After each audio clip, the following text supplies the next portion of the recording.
Okay, good evening and welcome to the Arundel Camera Club meeting for Thursday, February 12th. My name is John Milliker. I'm the club president for the 2025-2026 season.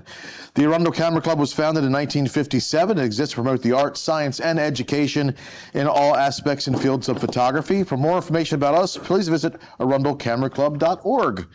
And whether you're watching us live or catching a recorded session, if you're not coming here and enjoying the camaraderie here in person, and you happen to live in Severna Park or in Arundel County, Maryland, we meet every Thursday evening at 7 p.m. at the Severna Park Baptist Church.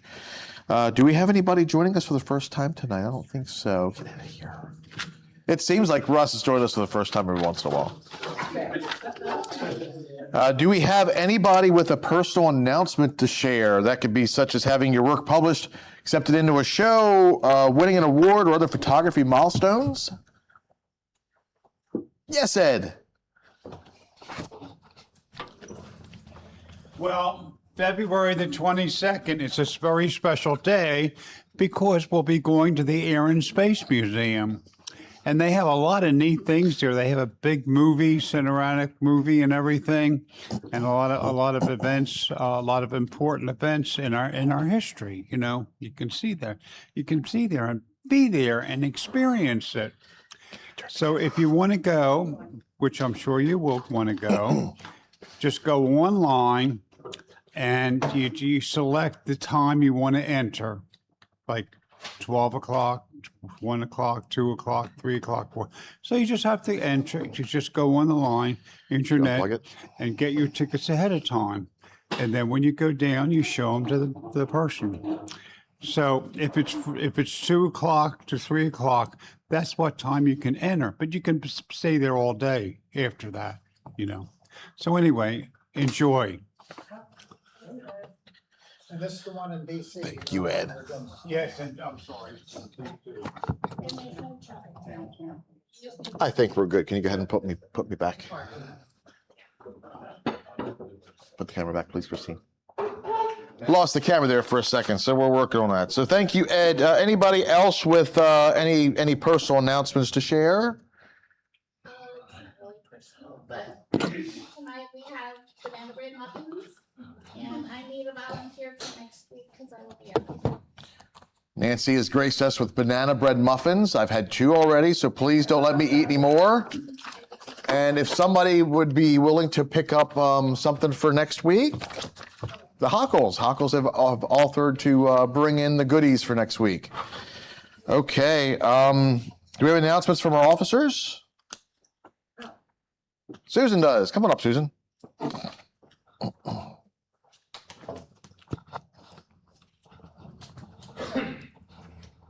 I just want to say that now is the time we should be talking about the banquet. The date's already on the calendar for May.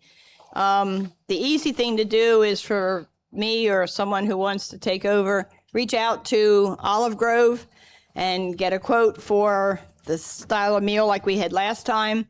If there's any suggestions of another place we could try and get a competing quote for, in addition to having a room big enough to do our raffle, our door prizes, and eat without tripping over each other, we need a place that we can have the screen, hopefully they provide, to be able to do the slideshow for the end of year. So if anybody has pros or cons about Olive Grove, before I give them a call in the next week or two, or any suggestions of someplace else in the area, let me know. Can you talk about the financial aspects of going to the Olive Grove compared to all this? Is it a regional? Last year, the tickets were $38 a piece. We had salad, breadsticks, 3 choices of main course. It was buffet style, so you could have a bit of everything, and I think we had 2 vegetables. That included dessert? Included their desserts and coffee, tea, iced tea, and water. So it was a good quantity of food. We get a private room, so we get good catering service. They do bar service. If you want an alcoholic drink, which you pay for on the night, they will put in the order and bring it to you. So it was a great success. We've been there for 3 years. I don't know if people are getting tired of it or somebody's found a new, great place for us to consider. I'm happy to go and chase down some quotes. Now, Susan, that $38 we were paying, that included the tip as well. So that was out the door and on the road. Yes. Great. And they also had the projector for us, and the projection screen makes it real easy for us to do it. Yeah. Did anybody have any bad experiences there? Has everybody liked their meal there that's gone? Well, Everybody was happy with it? I think they did a big switch on us last year. Did they? told us we were gonna have Flounder. flounder and then they served salmon. That was the only difference. Or at least we advertised we were gonna have flounder. I don't know where the confusion came in. They got the salmon that was on the bottom of the sea. So we could double check with that. Yeah.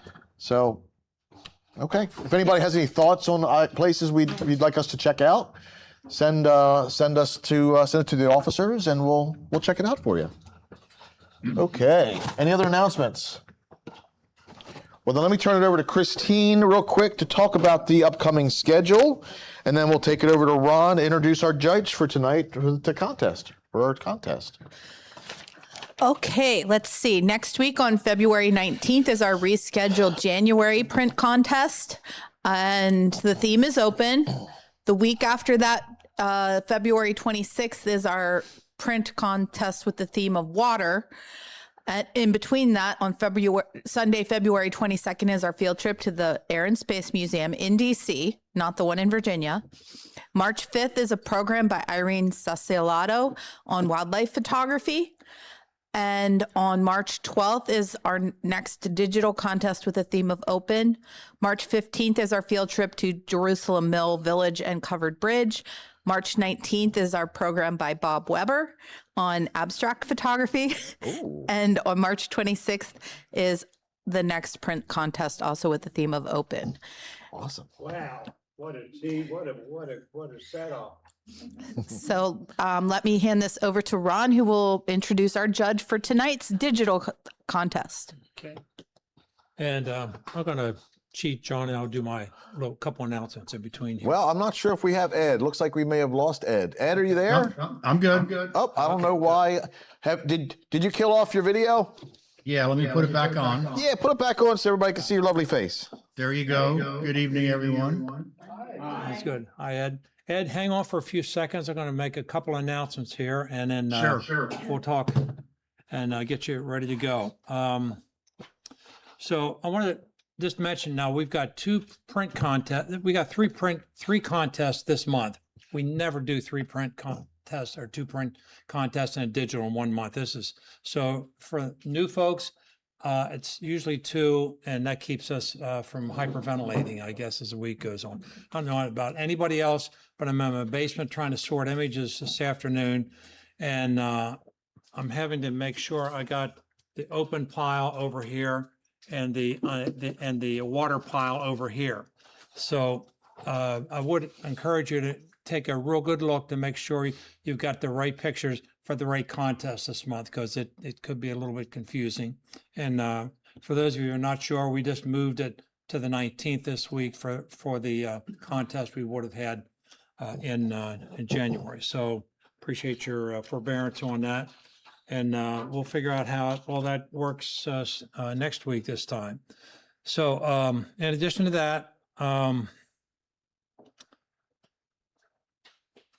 the March 1st date is the deadline, is the opening for the submissions for the MPA Black and White Landscape Contest. Think Ansel Adams if you want, but it can be around here, but it's black and white landscape. And I think we've all seen a lot of great black and white landscapes. So that could be an interesting contest this time. Let's see. And I wanted to mention, I was, last day or two, I had a bit of time to go back, and I missed, there was a program I wanted to see, and one of the couple of meetings I missed. And so, John, I went to the YouTube place for our club, and you have all these back meetings there and contests. So if there's something you missed or something you want to go, we ought to probably promote some of those every now and then, because some of those back programs were really good. Or amazing. And it's really good if you're coming up on a contest and you haven't done a lot of these. Look at one of the back contests, and it kind of gives you a little bit of idea. it's one way to kind of just get familiar with the rhythm of the contest. So but I think I want to commend John for doing that, because I don't think there's any other club that has all of these back meetings and these records for some time to allow us to go back and take a look at them. Well, it's really a testament to our judges and our program people as well. We have very few people that give us a program that say, I don't want my program on YouTube or not, which I understand, but we have so many people that are totally cool with it, and they really allow us to do that. So on my side, it's super simple. I just push that button right there. And I guess the fourth thing I wanted to mention was, and I don't promote this too much with you, and I should. MPA has a whole bunch of podcasts. If you go to the MPA, Maryland Photography Alliance website, and scroll through, you can find a ton of great podcasts there if you don't mind doing it. I'm not a real fan of podcasts. It's just not a medium that works for me, but many people do. It's a good thing to listen to while you're driving to work or something in the morning. But just to remind you that there's a lot of content there. You know what, Mike?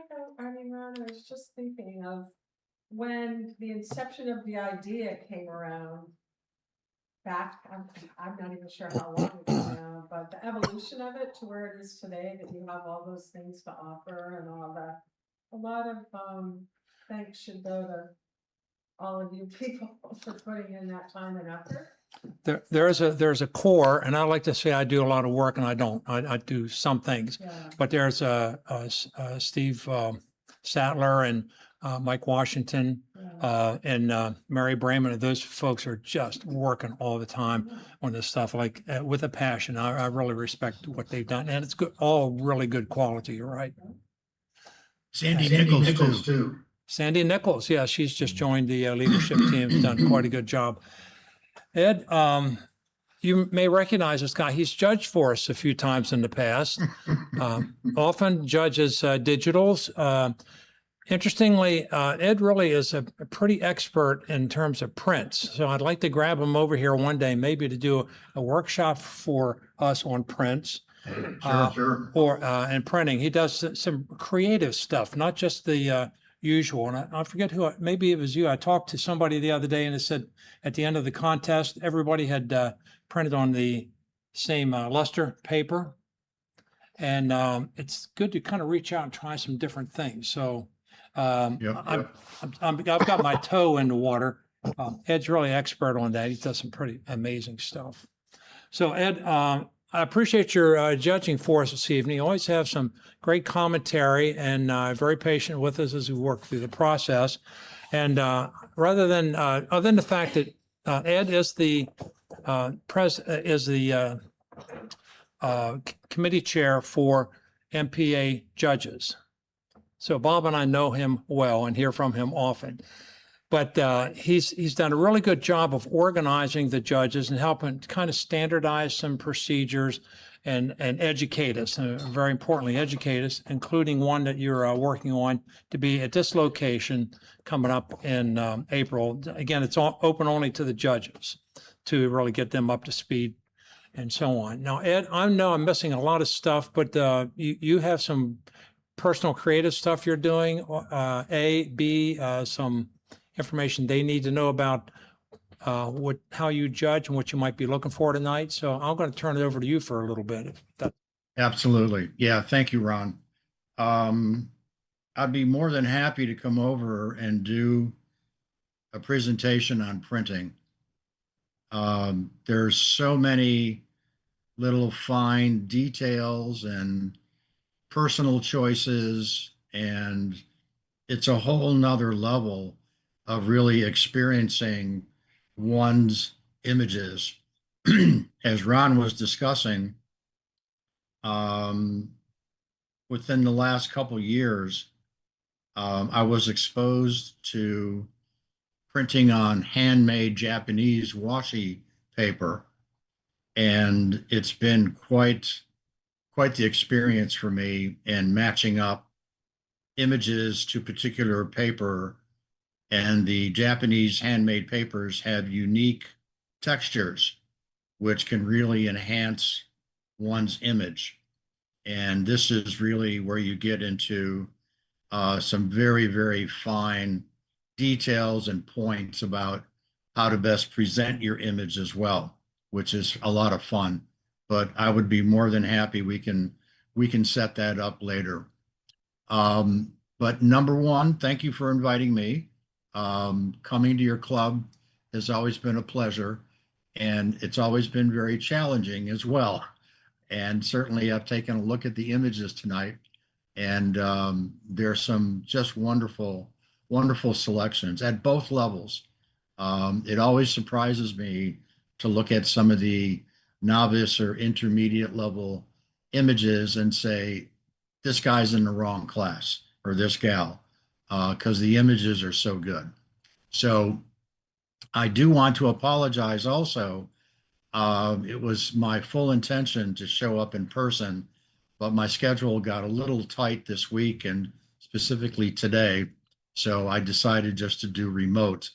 And at the end of the presentation, if anyone's got any questions about their images, I'll be more than happy to further discuss that. So tonight's theme is water. And what am I going to be looking for specifically? Besides the obvious technical considerations, I really wish to see water as the lead actor. And that's probably the best way that I can put it. If this is going to be about water, I want to see water. Yes, you can have a supporting cast, but water really needs to take the center stage.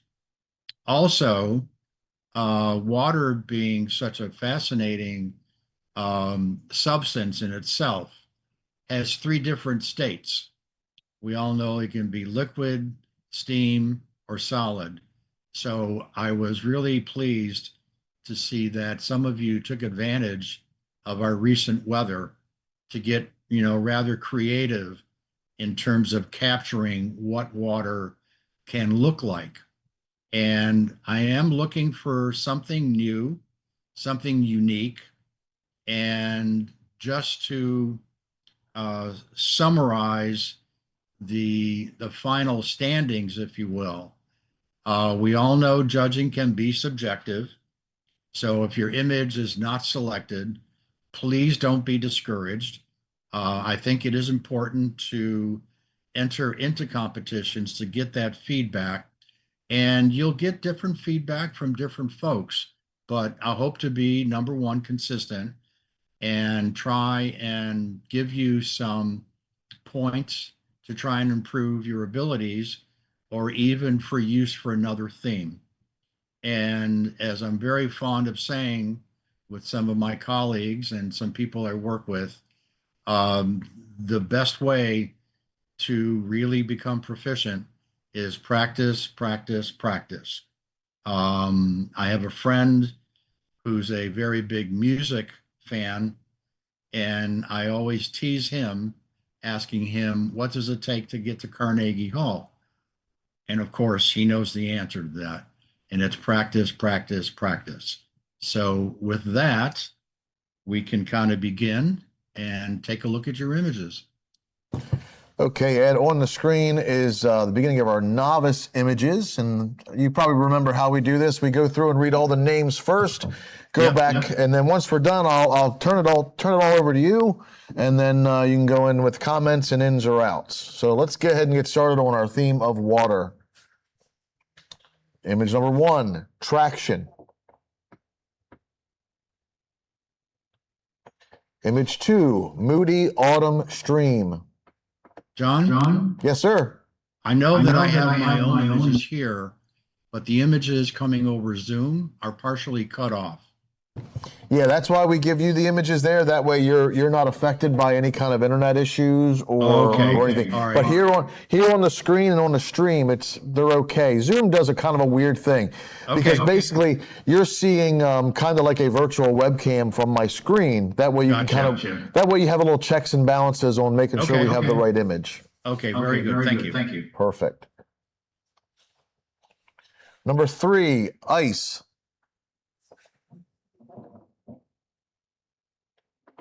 Number 4, nor'easter.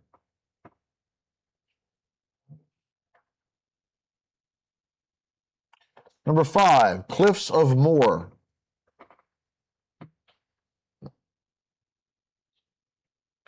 Number 6, Sunset on the River.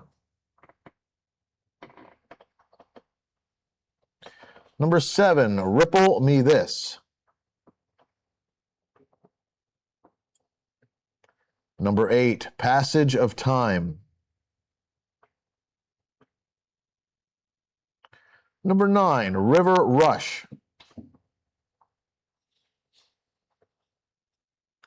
10, Evening Arrival.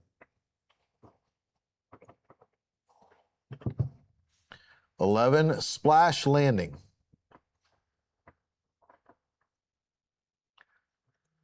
12, Effervescence.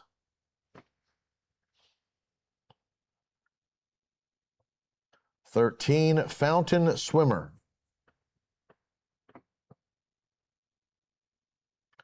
14, Winter Fish.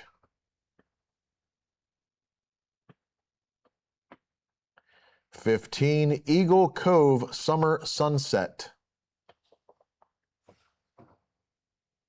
16, Little Falls Rapids. 17, Splash.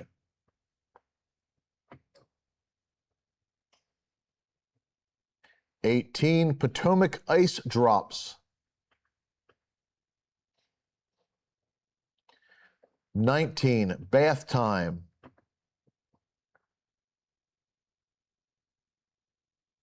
20, Baskel.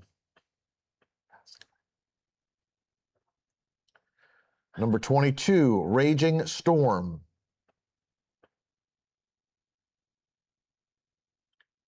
23, Fall Reflection.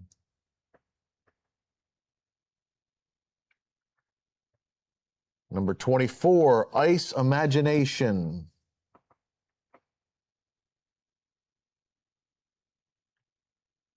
25, Irish Coast. And 26, Windy Passage. And nobody has to raise their hand and say I missed 21 because we had an image mix up. So we're all good. We don't have a 21. Yep. Ed, that's it for me. I'm going to take it back to number 1, and we'll let you have the floor whenever Excellent. you're ready. Okay, how many? Okay, one through 3. How many honorables? 1 through 4 and 3 honorables. Is that correct? Yes. I'm getting nods. 1 yes. through 4 and 3 honorables. Okay, so that's 7 total. Mm-hmm. 7 total. Excellent. That's good because there's some really fantastic images in here. Great documentation of snowcrete. Captured the glare coming off the top of the snow, the ice, and boy, we're still dealing with it up here. We got really nailed up here in Clarksburg, but this was actually very well exposed because shooting snow is very, very, very difficult. Now, in terms of creativity, I'm going to have to knock it down from that perspective, but otherwise a very good capture of snow. So this will go out. Number 1 is out. Number 2. Classic stream, and very well composed, very well framed within the particular aspect ratio and portrait aspect. And I really, really like this. The fact that not only do you have a beautiful slow shutter of the water, but you also have a great indication as to the time of year with all of the leaves on the rocks. And this can be further explored if you ever have a chance to go back and really take a good close look at this. There's a lot that can be done here with further images, obviously depending upon your focal length, but this is very, very well done. In? 2 is in. Number 3. I looked at this and I'm like, okay, are we making a statement here or just making a little bit of fun? what looks like to be a beer can holder, an insulated beer can holder around something sitting in the snow all by itself. And again, nicely composed, maybe a little bit of a crop on top to get rid of that brown spot and a crop on the bottom and just really focus on the actual holder or beer container, whatever that is. But I kind of chuckled a little bit when I saw it. Given the other images, though, they're a little bit more on theme, so I'm going to take this one out. Number 3 is out. Number 4. Very dramatic and quite a nice capture to be able to see such unsettled weather. What I was looking for, though, not so much the boardwalk or the flag or the lights. I was looking more for, again, the water. I want to see the water to take the main stage. And unfortunately, this doesn't do it for me. And I'm going to have to take this one out. 4 is out. Number 5. Classic landscape shot, very well done. You've got some great exposure on the cliffs to show some of the detail. You've got a great leading line, call it gravity, if you will, that draws your eye out to the ocean. And it's actually very well exposed, good color, and I like what we have here. We'll keep this in. 5 is in. Number 6. Great reflection to get that light in the evening. I'm sure a lot of us have experienced this and kind of wonder, okay, how can I compose this? You'll hear me talk a lot about composition tonight because I think that is just really one of the main skills that as you're capturing or shooting out in the wild, so to speak, really becomes a main attribute of whatever you eventually capture. The fact that so many of us are shooting mirrorless, is very important because you can see your image on that back screen, so you can really get a better composition. And I love the colors, the processing, and just the way everything lays out on this image. We'll keep this in. 6 is in. Number 7. Another very colorful example of shooting water with some whatever is in the water, creating all these wonderful abstract shapes and depth and color.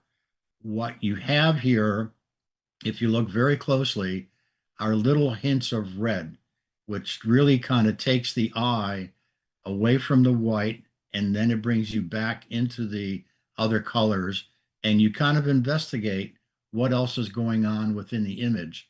One could literally get lost looking at all the different shapes. And for me, I started staring at this, and I was actually starting to see people, but we won't go any further on that. In 7 is in. Number 8.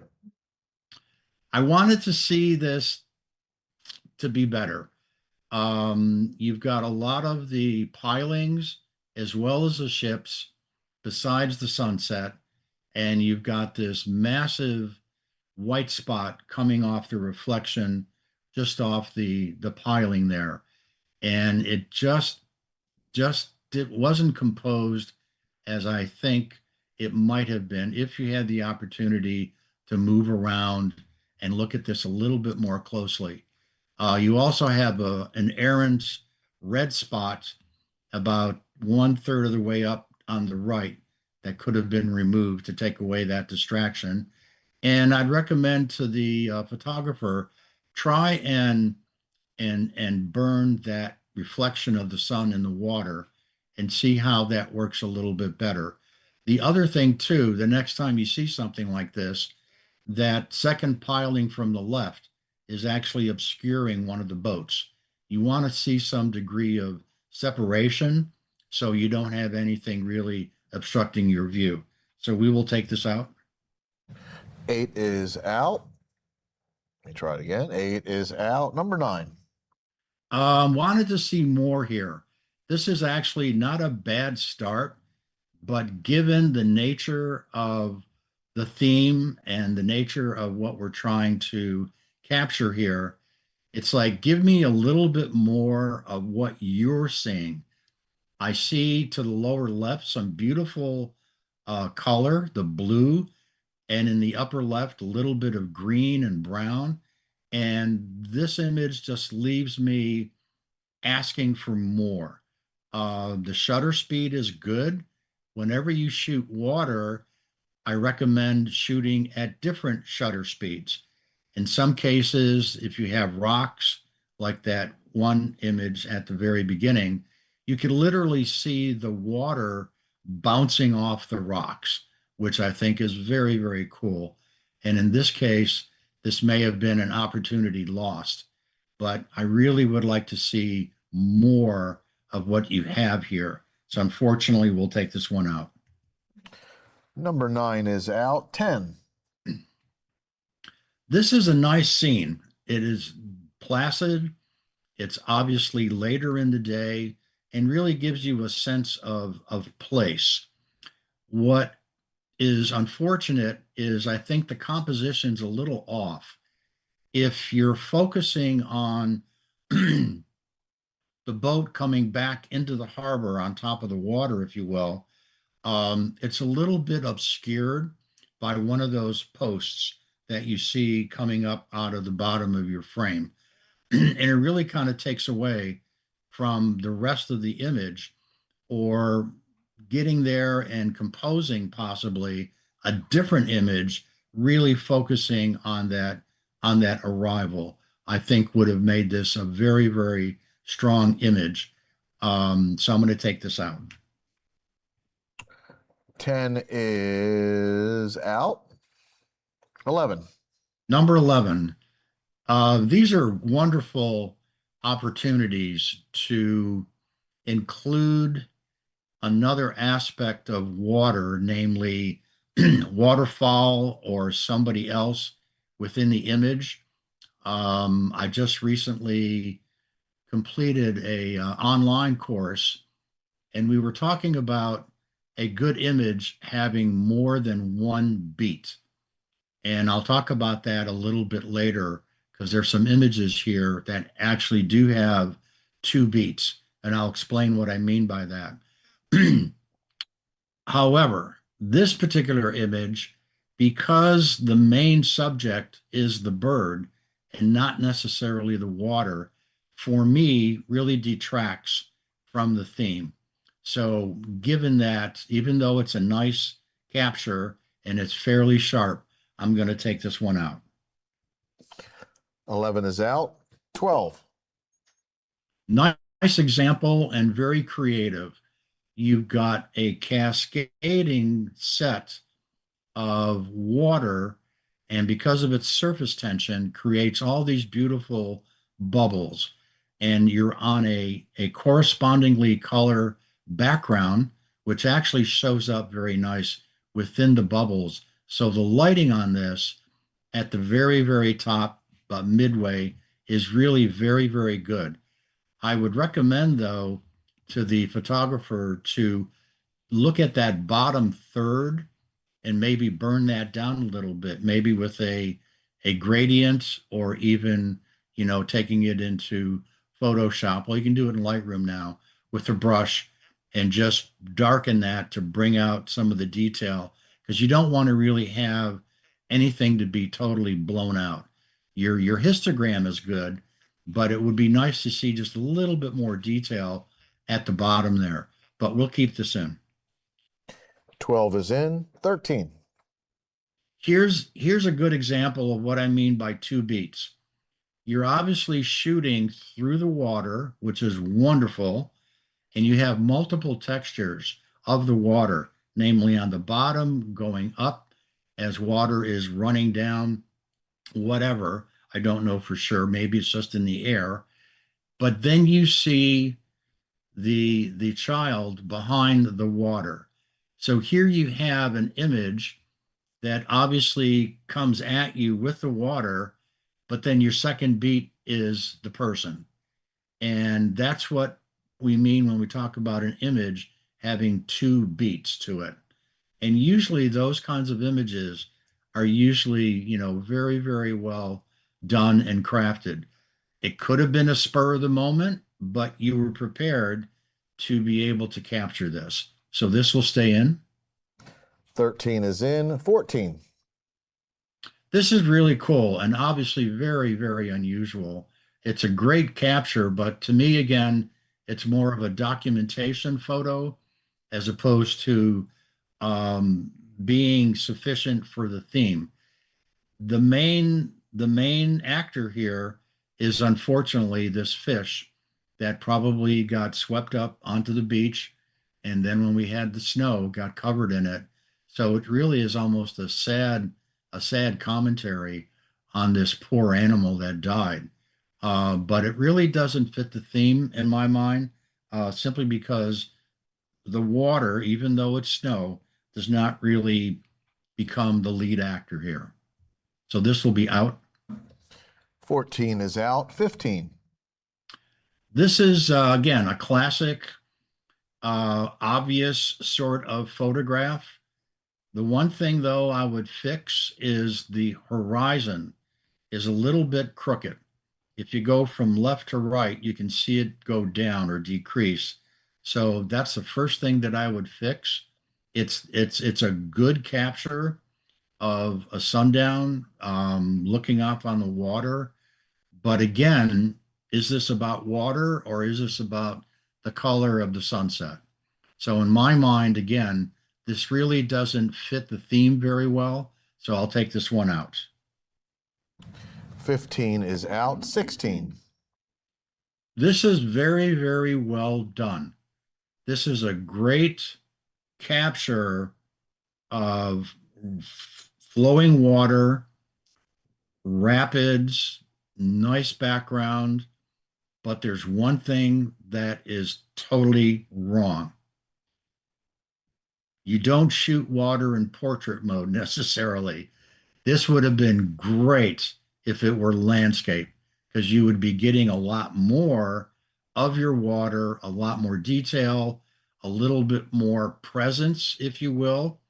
This is obviously very, very dynamic, and I really, really wanted to like this, but it's like, I don't know why you chose portrait versus landscape. Maybe someone can tell me later, but unfortunately, I'm going to have to take this out. 16 is out. 17. Nice moment of capture between the two individuals playing in the pool. And that to me is the focus of this. It is captured well. I like the emotion and what you actually captured here. The exposure, the cropping, everything else, the aspect ratio is quite well done.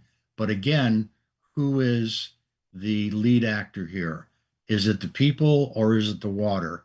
And in this case, I have to say the people. So we'll take this out. 17 is out. 18. Very emotive, very subdued, looking at these frozen droplets along the water.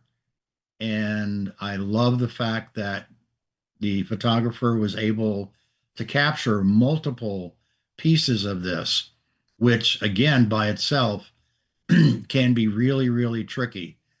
What happens when you are shooting either bushes or trees with the various branches, like the one that's coming out directly out at us, if you don't get the focus just right, it's going to go out of focus, which in this case it is. The back three ice drops are in focus, but because that front is not really done well in terms of focus, I'm going to have to take this out. But I really like the concept. 18 is out. 19. This is very nice, and this is a difficult capture to do. Again, introducing an animal within a situation of having water around it. and it's splashing around. And what I would recommend for this photographer is to have a slightly faster shutter speed to really freeze some of that water so the droplets are a little bit better separated.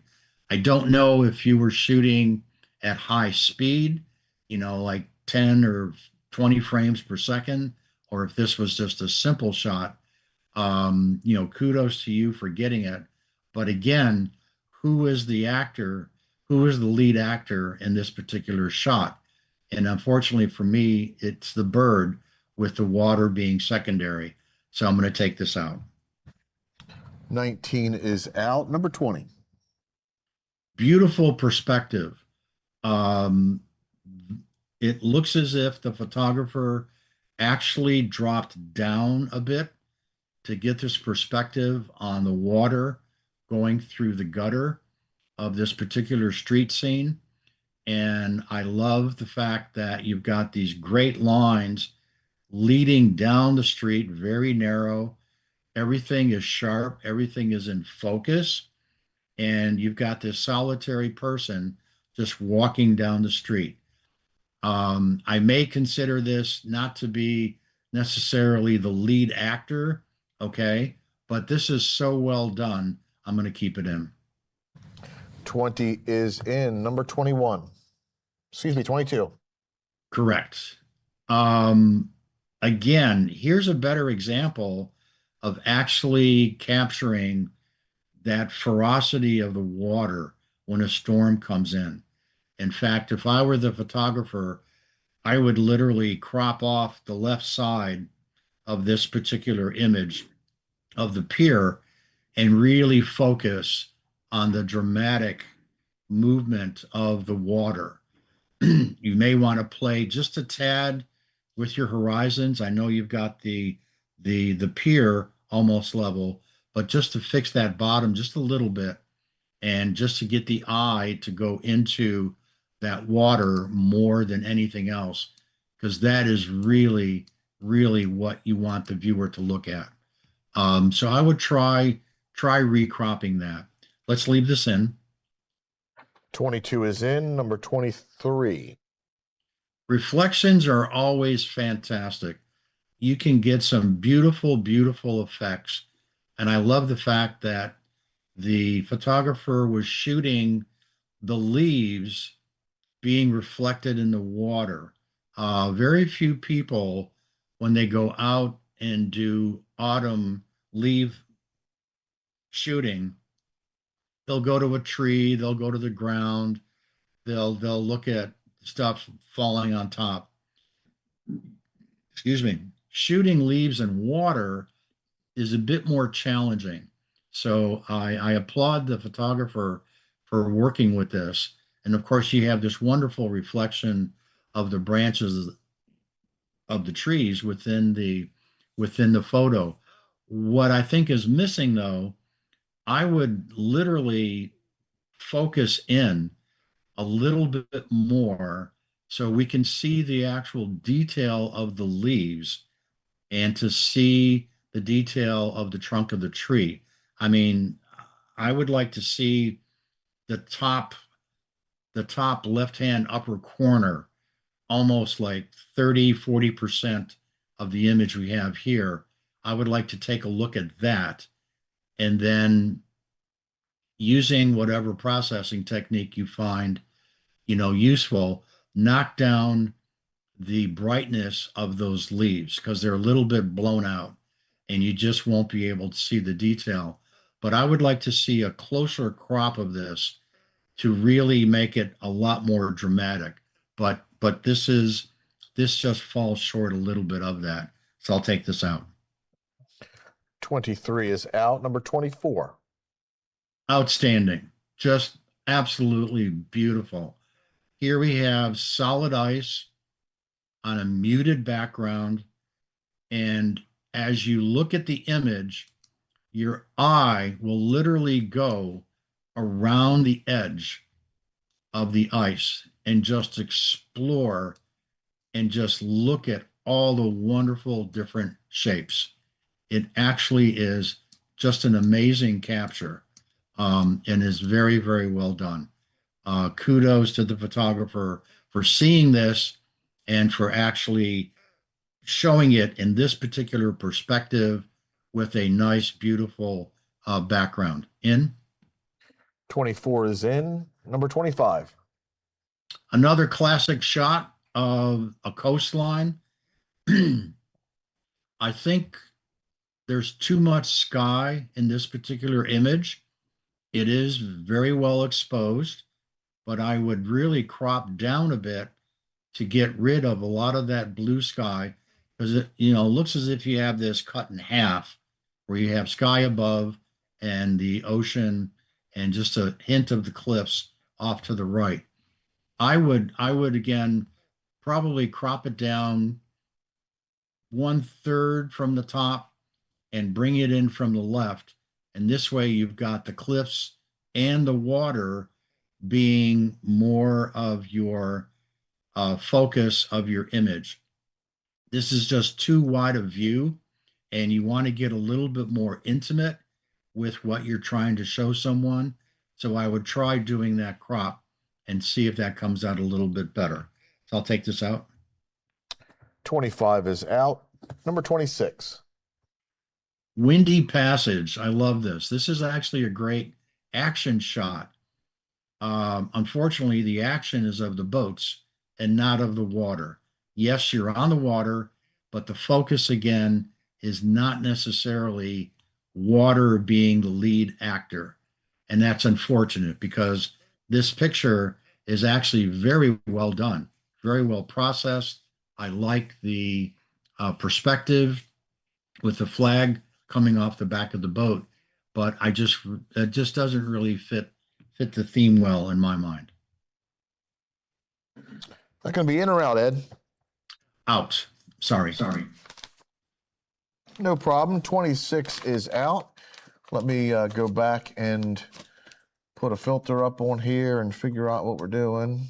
Yeah, let me go ahead and do the same here. Yeah, if you can Okay, give me photo, delete. I have a total of 9. Do we have 9 in the crowd? Yep, I have 9 too. So All we right, need to eliminate 2. You could either eliminate 2 or you could start placing and we'll let the other ones fall off the back.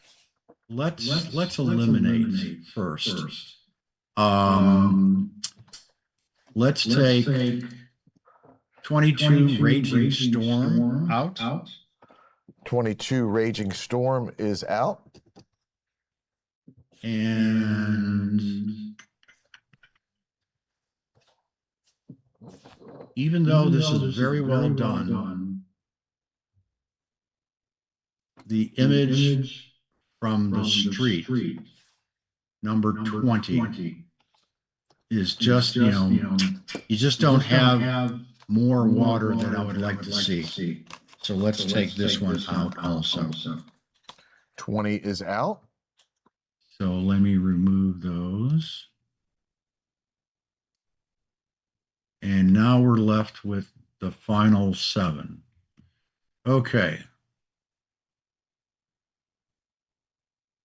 Let me give you 1, 2, and 3, and the rest will be honorables. We need a 4th place as well. I'm sorry. I keep on saying 3. I No apologize. problem. We do a little different. It's fine. 1, 2, 3, and 4. Okay.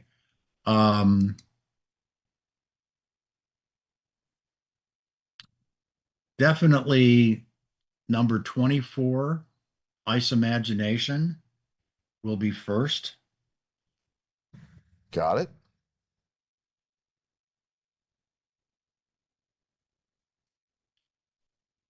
I really like number 13, The Fountain Swimmer. Let's make that 2. 13 is 2nd place. And 3rd place, this is going to be tough. You've got some very, very good images here that are quite creative.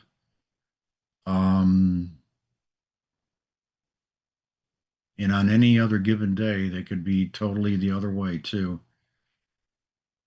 Let me just take a quick look at these.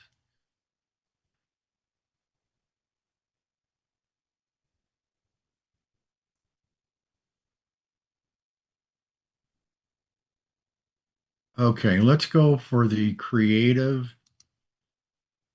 So number 12 will be third. Number 12 is third. And number 7 will be fourth. Number 7 is fourth. And so And the the other balance ones will be honorable. Okay, let's find out who our winners are for tonight. We have honorable mention to number 6, Sunset on the River, and that is Diana Lincoln. Excellent. Nicely captured. Let's get Diana to talk a little bit about this image.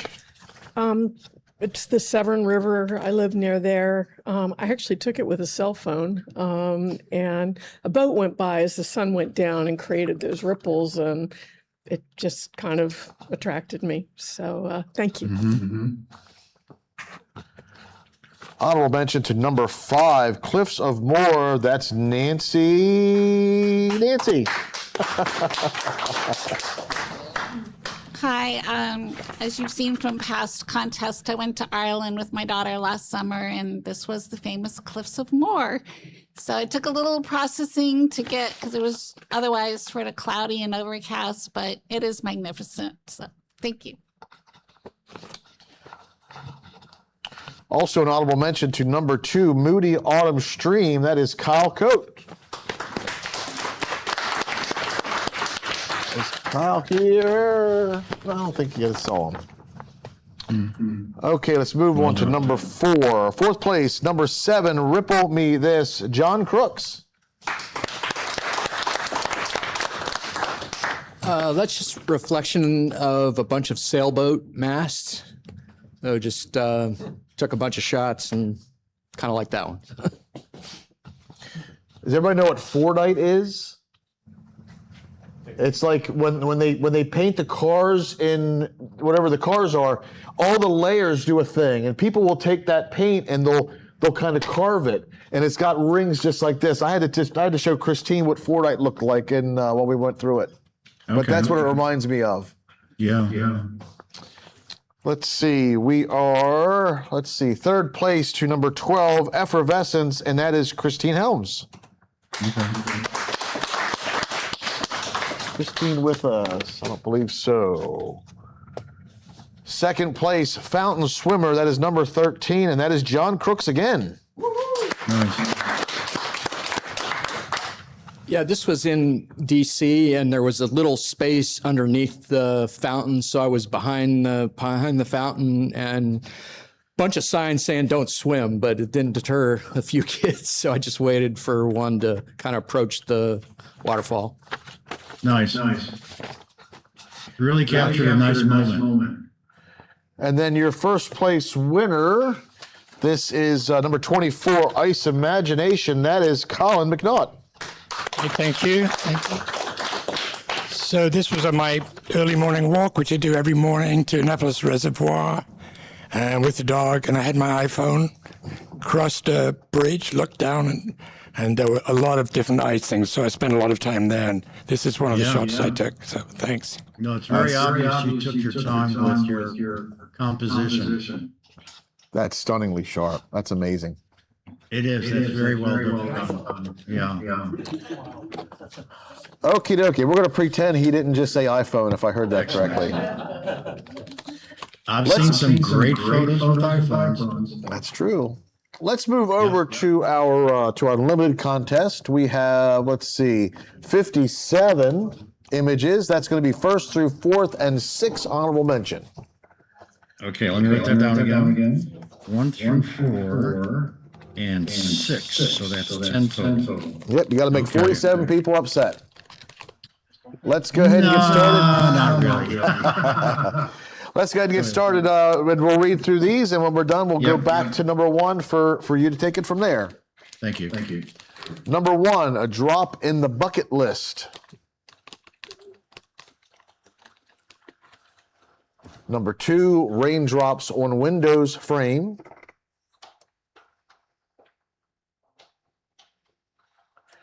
Number 3, carved by nature.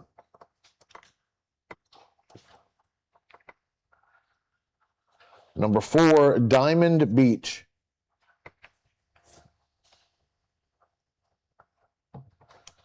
Number 5, First Frost.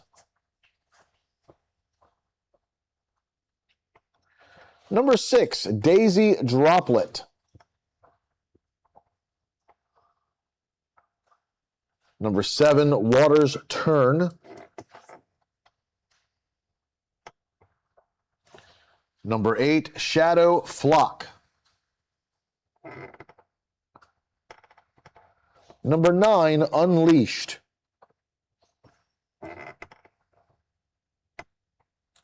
Ten, Grosbeak Bath Time. 11, Die Spirits in Water.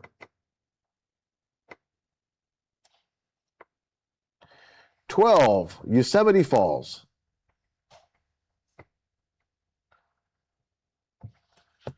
13, Unleashed Energy.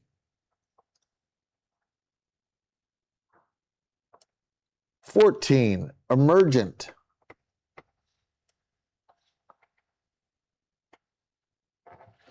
15, Beach Reflection. Bench. Bench Reflection, sorry, thank you. Sure.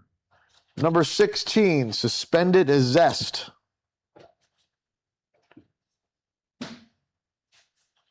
Number 17, Pressing On.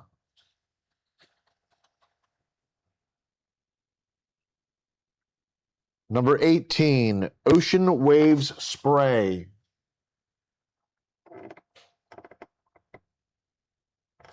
Number 19, Wave Theory.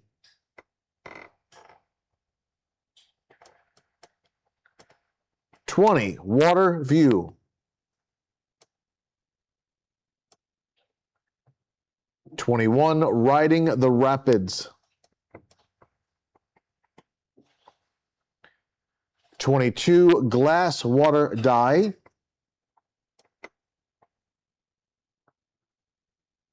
23, Fishing at Dawn. 24, Mind Your Head.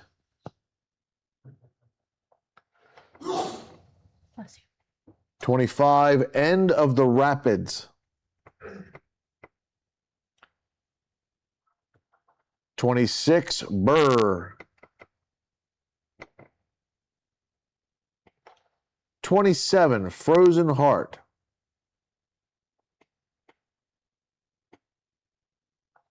28, Main Morning. 29, Gilded Ripples.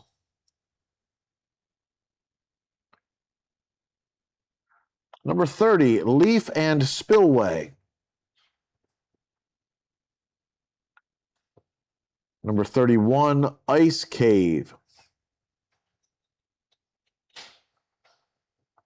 Number 32, Longwood Gardens Falls.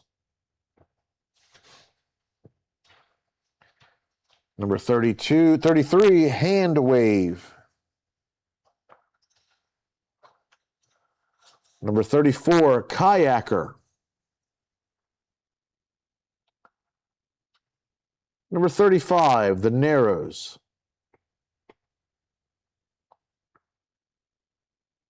Number 36, Brick House Icicle.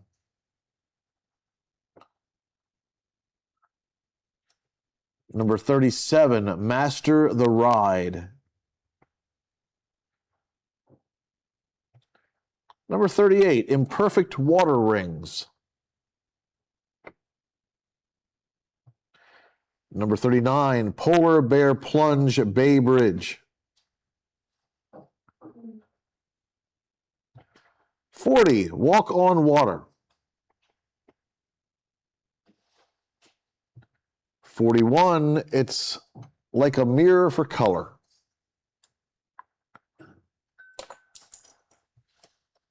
42, Tidal Pool.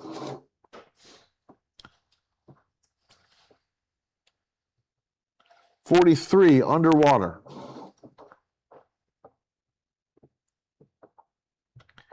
44, fading sun. 45, body of water. 46, drip, drop, pop up. 47, puddle, wonderful.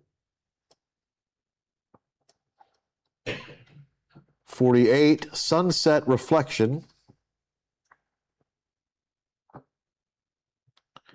49, frozen water bubble.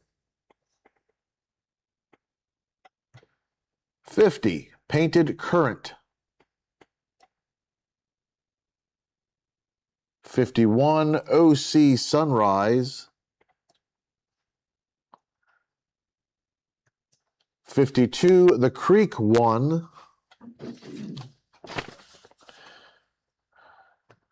53, abstract water pattern from boat propeller. 54, celebration. 55, the color of water.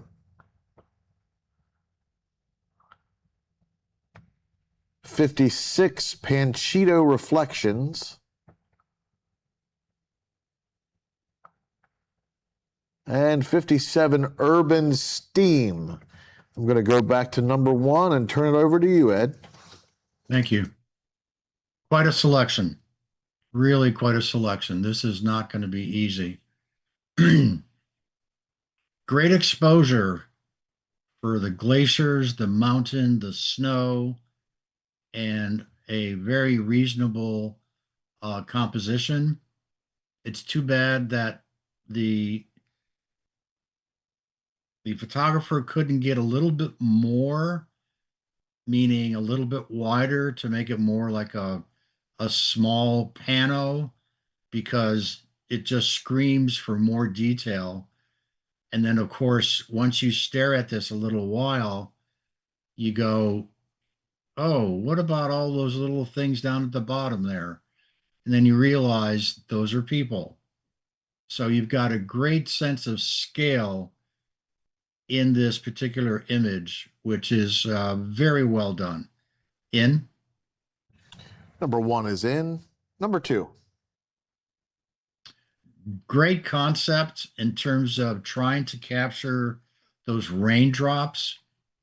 I like the portion of the image with the raindrops. I'm not too sure about the bottom half of the image where you have that pattern, which I find just a little bit distracting. I know that it's reflected in one of the drops to the right, but it would have been nice to just kind of crop that in just a little bit more so your eye does not go there. And it gives it really a sense of more sense of mystery as to what it might be actually looking at.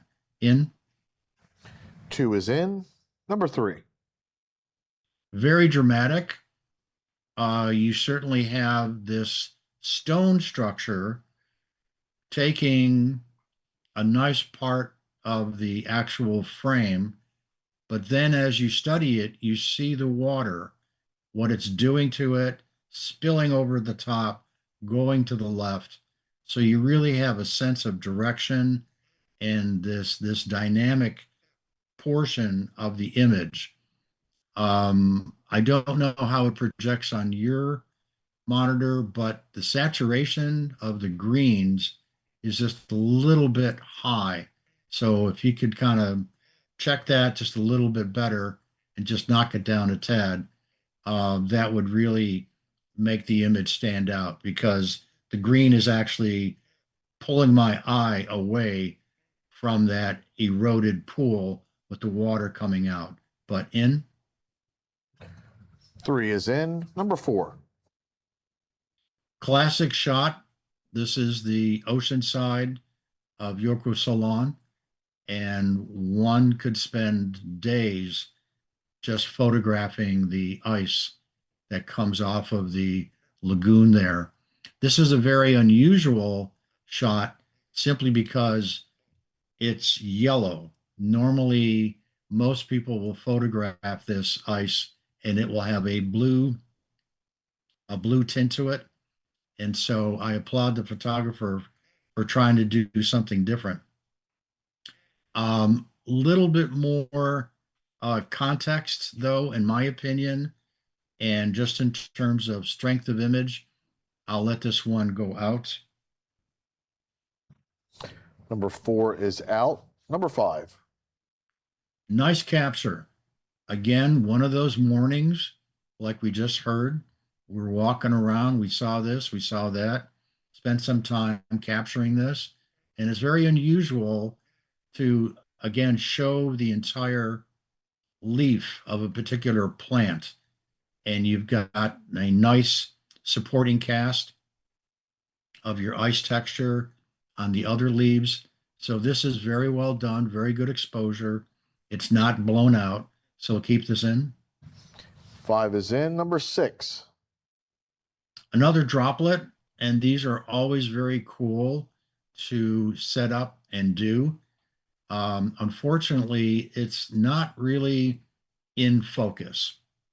I really would like to see that center being a little bit better in focus so we can appreciate the spheroid nature of the actual drop itself.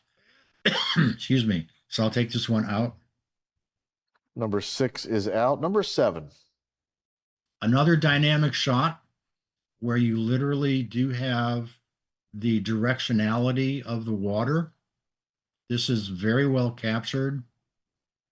You can see either what looks like something that's going into the water in the upper right-hand corner, which is forcing the turn.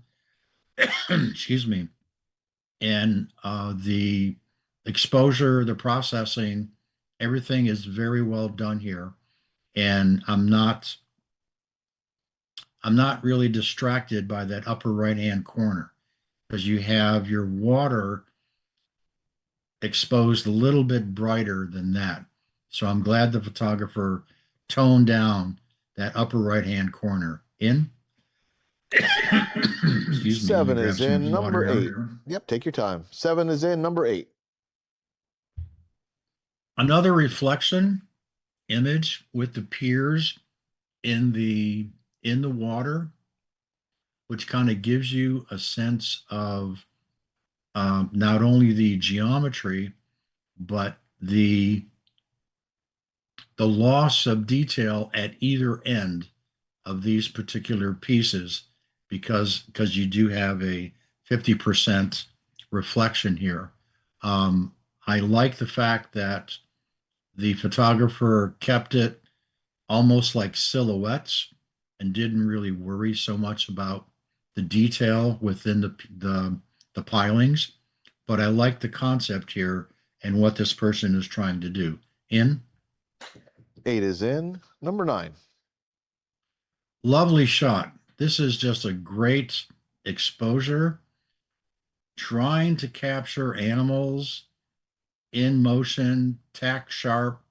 Great exposure is a skill. It really is a skill that takes a lot of time to master. Unfortunately, the subject of this particular image is more dog than water, but kudos to the photographer for really getting a good shot here. I will take this out. 9 is out. Number 10. Same comment here. It is a nice capture of the grosbeak, and it's always fun to capture the behavior of animals, birds, wildlife, etc. Those images are usually the most precious. This is very well done. The eye, the head, the beak is tack sharp. You can pick out details, and you've got this dynamic piece, namely the feathers of the wing actually moving and shaking off the water. Unfortunately, again, the focus of this picture is not necessarily water, but of the grosbeak. So I'm going to take it out for that reason. 10 is out. 11. Very, very colorful, without question. This is a nice composition and has an awful lot of detail within the image itself. This is very well done, very well composed. I love the overall shape and the overall coloration of the image as it stands. I couldn't make any real suggestions at this time to make it even better or whatever, but this is in. 11 is in. 12. When I first saw this, my first thought was, show me more. You have no bottom, there's no foreground to ground this image. In this particular case, maybe a portrait aspect would have been a lot better to try and capture more of this particular waterfall. If this is the one that I'm thinking of, it's actually quite tall. So that would be a focal length issue as well, because you can see the people on top of the cliff just to the right of the falls there. So this is it's exposed nicely. The composition leaves something on the table. I would like to see more below that fall to really make this a more dramatic type of image. So I'm going to take this out. 12 is out. 13. This is very well done also. You've got some beautiful turbulence in the water.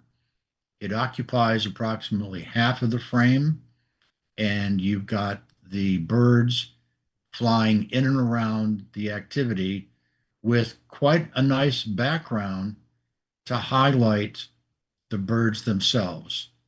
I looked at this image and really kind of explored and really appreciate what the photographer did here. This is not an easy image to do, and I'm sure he was shooting at a high frames per second and probably did maybe 30 or 40 of these and picked out the best one, because your composition can vary depending upon the movement of the birds themselves. We'll keep this in. 13 is in. 14. When I first saw this, I was puzzled. And quite frankly, I'm still puzzled. Obviously, you've got quite a bit of texture within this image, and it's separated by the bottom third a little bit darker with that what looks like to be a column of whatever. And I just could not come up with any sort of comment other than I'm puzzled by this image. I don't see any water per se. And just given that criteria, I will take this out. 14 is out. 15. Another reflection. And actually, I find this particular reflection a little bit disorienting because of the nature of the back of the bench and how it comes into the water. And I actually played with this afternoon by flipping it over 180 degrees. And I'm just curious if that might be a better way to present this, because then you have your flowers coming out from your foreground and at least you're grounded a little bit. So from that aspect, that's where I think possibly this disorientation is coming from in terms of just how the photographer presented this. And obviously the focus is the bench and the flowers, not so much the water. So I will take this out. 15 is out. 16. Very nice capture. You've got a lot of detail within the water, and you've got some great detail of the water following the fruit that is cut that was put into the water and is very well exposed, very well composed. A couple distractions in the upper left and lower left corners that could be cleaned up, but otherwise well done and certainly fits the theme. In 16 is in. 17. Here's a beautiful black and white with some wonderful clouds in the background, not too much, but just enough to give it a mood, and wonderful cascading water. And that's like the first thing you notice. And then you go, oh, there's a person there too. So here again is an image that has more than one beat. You have two beats to this image, and it's very thoughtful. It's very well composed and very well exposed as well. It'd be nice to see an image such as this to be printed, where you can really accentuate the tonal range within the image itself, as well as the model that was in the water. But this is in. 17 is in. 18. As opposed to this one, which is simply just waves. I'd like to see something a little bit more, either a boat or a person or a fish, a dolphin, a whale, whatever, to really, again, give that other opportunity for the eye to wander. The brightest part of the image, obviously, are those two waves, and that's where my eye stays. It doesn't wander. It doesn't look for other details. The foreground is rather blah compared to the wonderful cascading waves. And I'm just looking for a little bit more for my eye. So I'll take this out. 18 is out. 19. Spectacular. The colors in this are just absolutely amazing. I don't know what the photographer did or how he shot this, but this is absolutely spectacular. The blues and the oranges are, the shading, the brown aspects of it are just absolutely spectacular. I'm actually seeing individual drops along the edge as well, and nicely done. In. 19 is in. Number 20. Another animal shot, if you will, even though it's very, very small. I like the fact that you do have this reflection. If one were to further crop a lot more tightly on the tree and the bird, I think you'd have a stronger image. But from a theme standpoint, is the water here the main focus, or is it the bird and some of the background? I'm really not sure what the photographer wants me to look at here, because if it is the water, then you've got some distracting elements in here. So with that regard, we'll take it out. 20 is out. Number 21. Shooting the kayakers, photographing the kayakers is always a lot of fun. And getting just the right shot is tough. It's very, very tough. You do have quite a bit of water here, but the aspect of the kayaker and the boat just don't really make the image pop. I know that there's another image, I don't know if it's the same kayaker or whatever, that I think is much, much better than this particular one. So we'll take this out. 21 is out. 22. Spectacular colors. These are just absolutely amazing. And the bands and the detail going up and down throughout this image are quite impressive.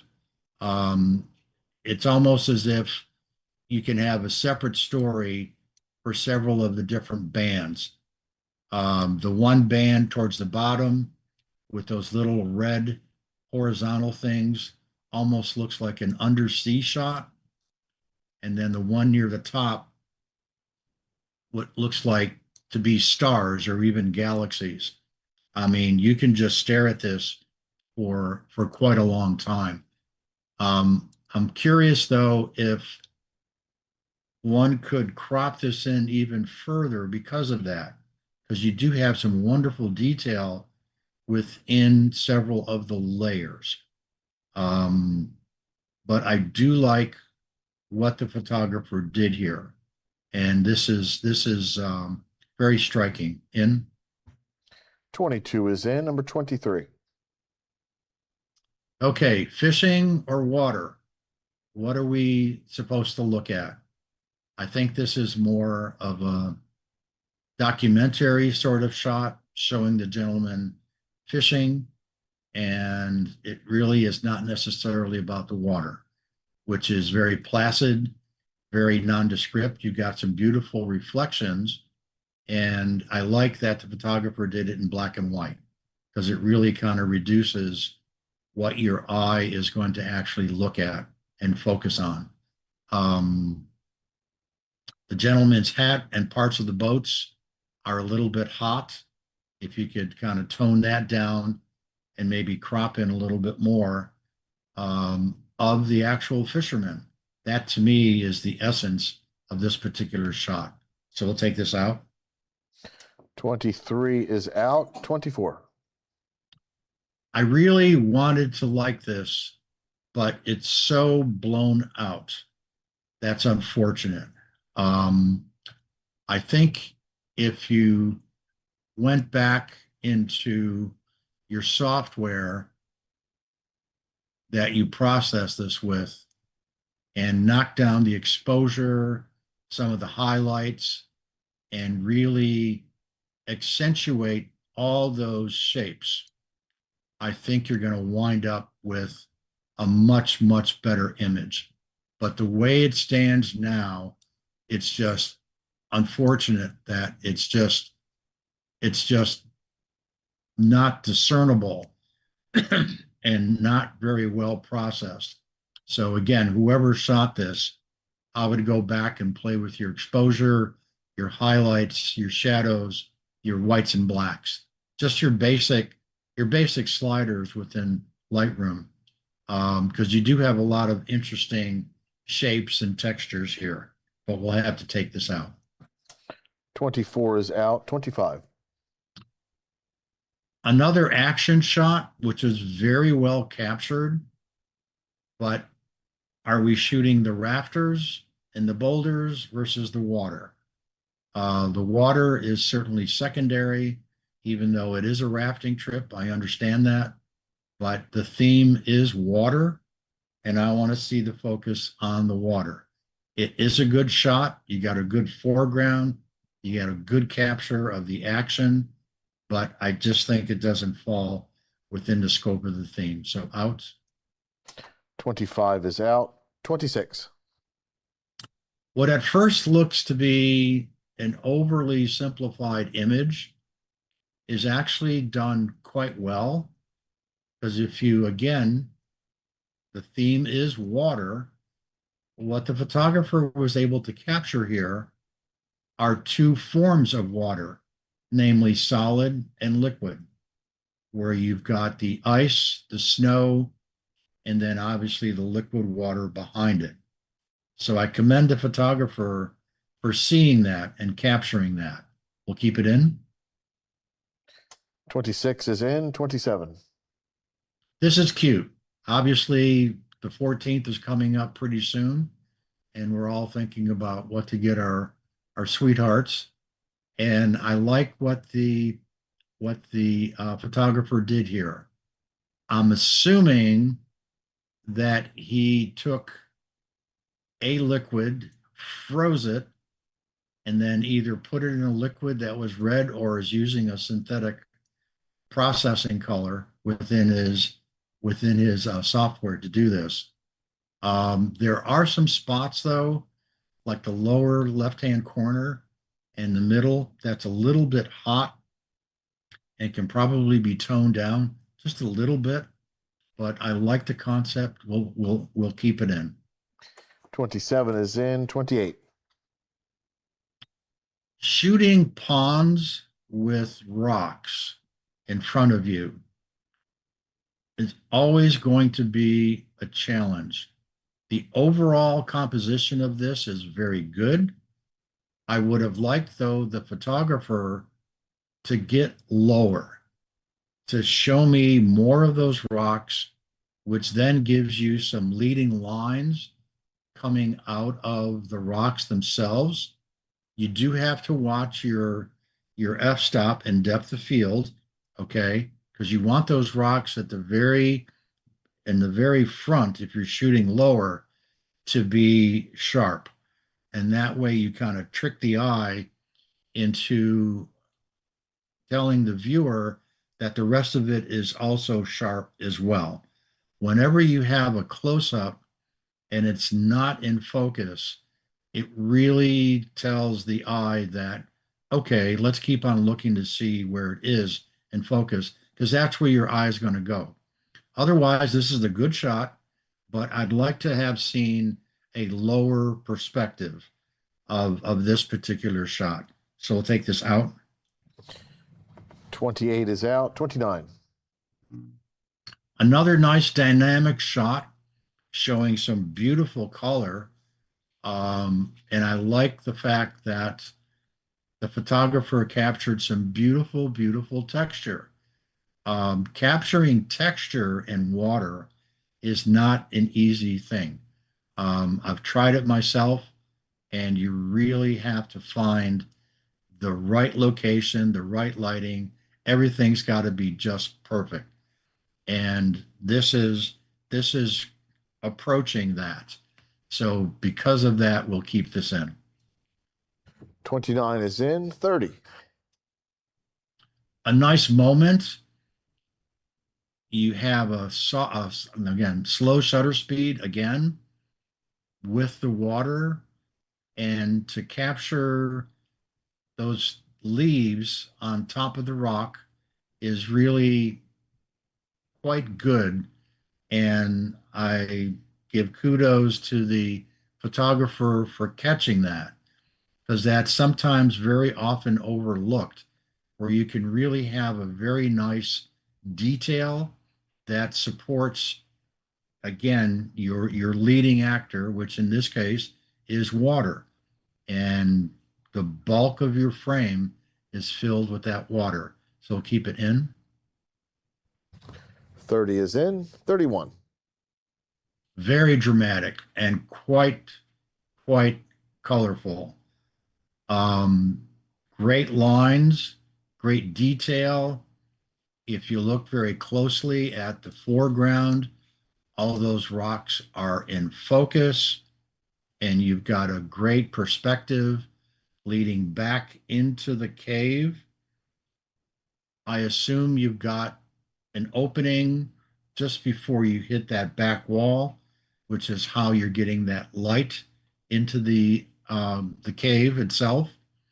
And a lot of nice detail, beautifully cropped, beautifully processed in. 31 is in. 32.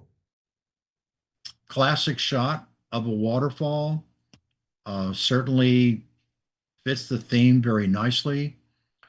I'm looking at the actual water itself, and I'm not too sure if the photographer played with different shutter speeds to get a little bit more detail out of the water, or maybe even slower to smooth it out.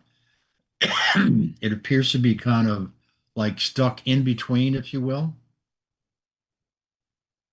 because you've got some beautiful detail on either side with the stonework to the right, and the brushes, the trees, and the bushes off to the left. And that's unfortunate, because you had some good light here, You have a bit of a hot spot in the lower left-hand corner that can be dealt with, but I would go back and double check to see exactly what you may have there in terms of how your water progressed. I'll take this one out. 32 is out. Number 33. Again, are we shooting the gentleman on his board or are we shooting the water? And that's unfortunate because this is a nice action shot. I just simply don't think that it really fits the theme. I love his pose, and certainly that right hand just lines up so beautifully with the water. But again, this is an action shot of a guy on his board. It's not about necessarily the water. Out. 33 is out. 34.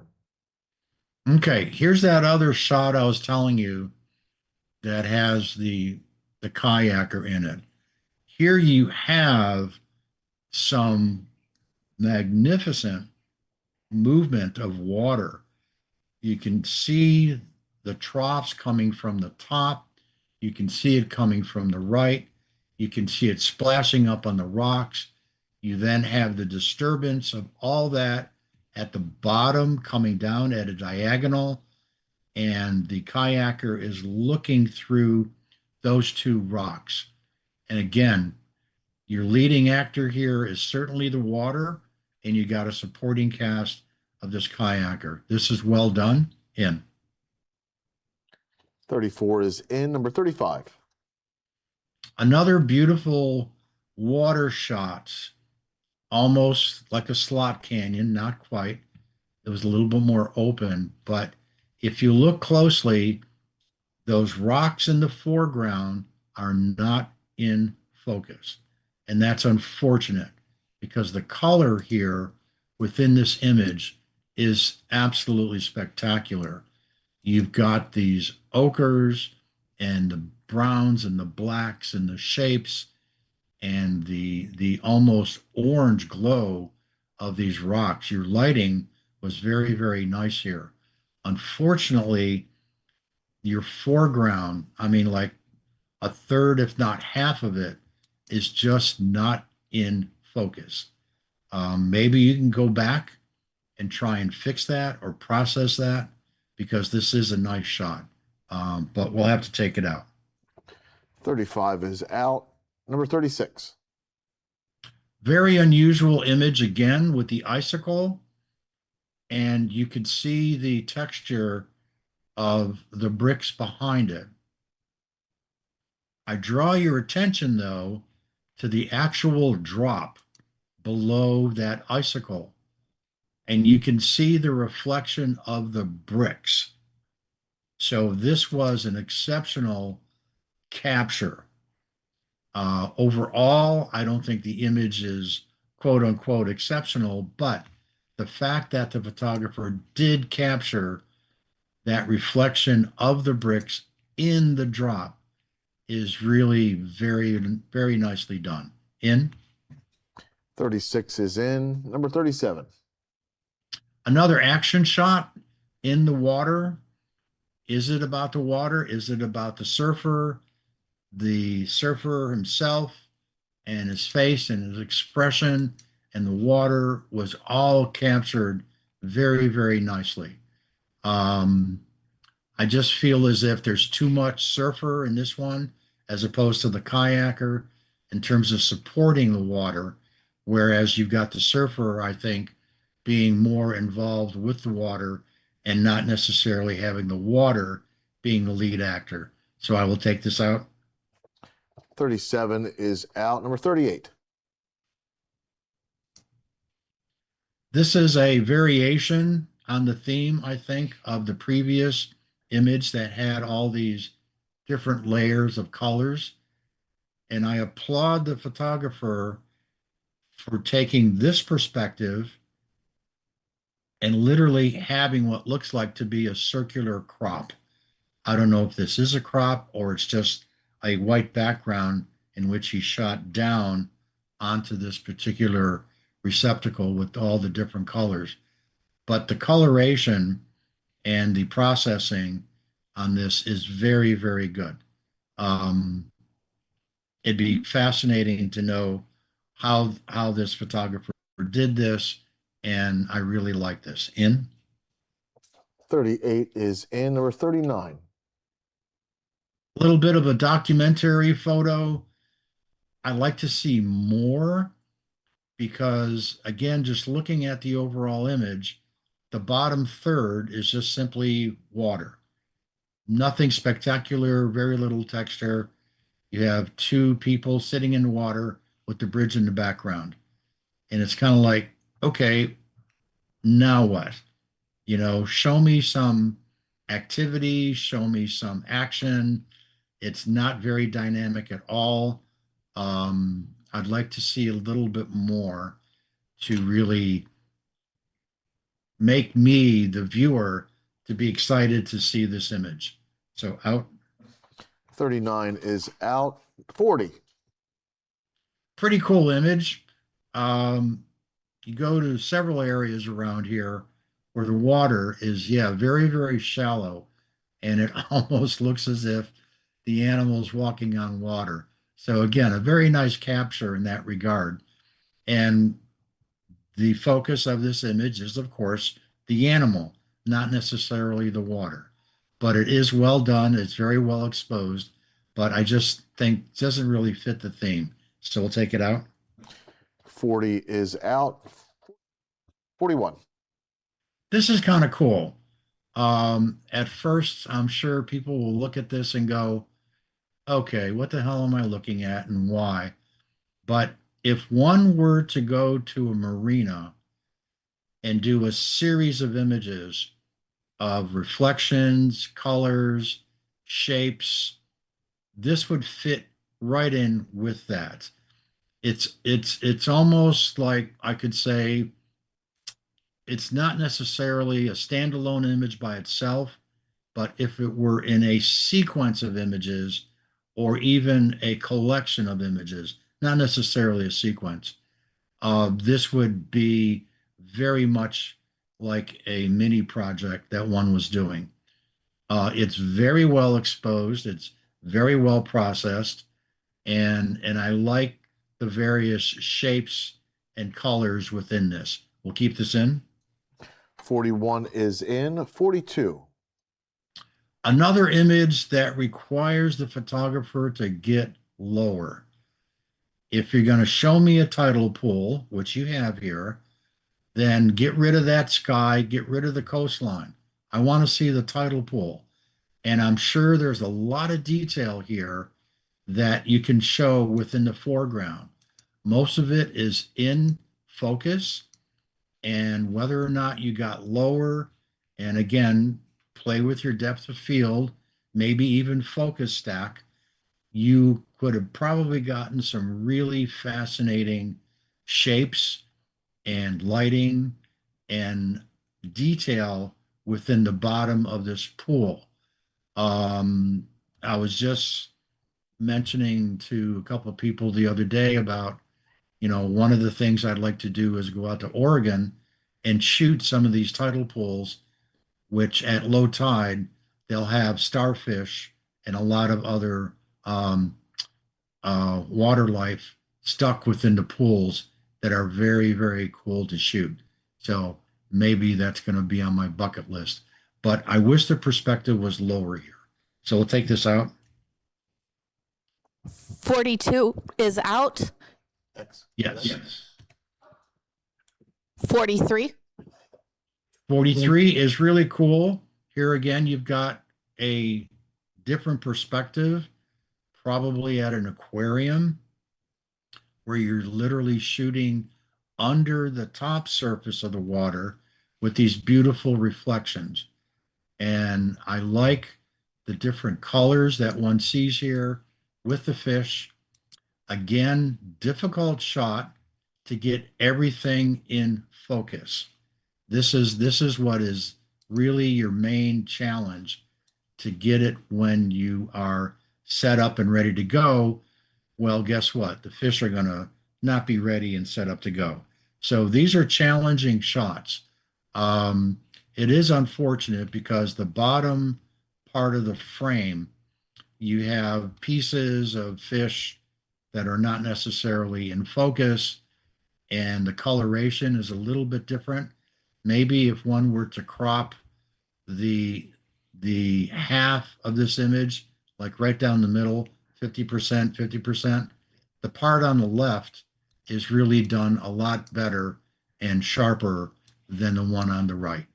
But again, I applaud the photographer. Go back and spend a little bit this time. Definitely bump up your shutter speed. And if you can shoot in frames per second, 10 to 20, do that. And you'll be able to capture everything very, very well. So out. 43 is out.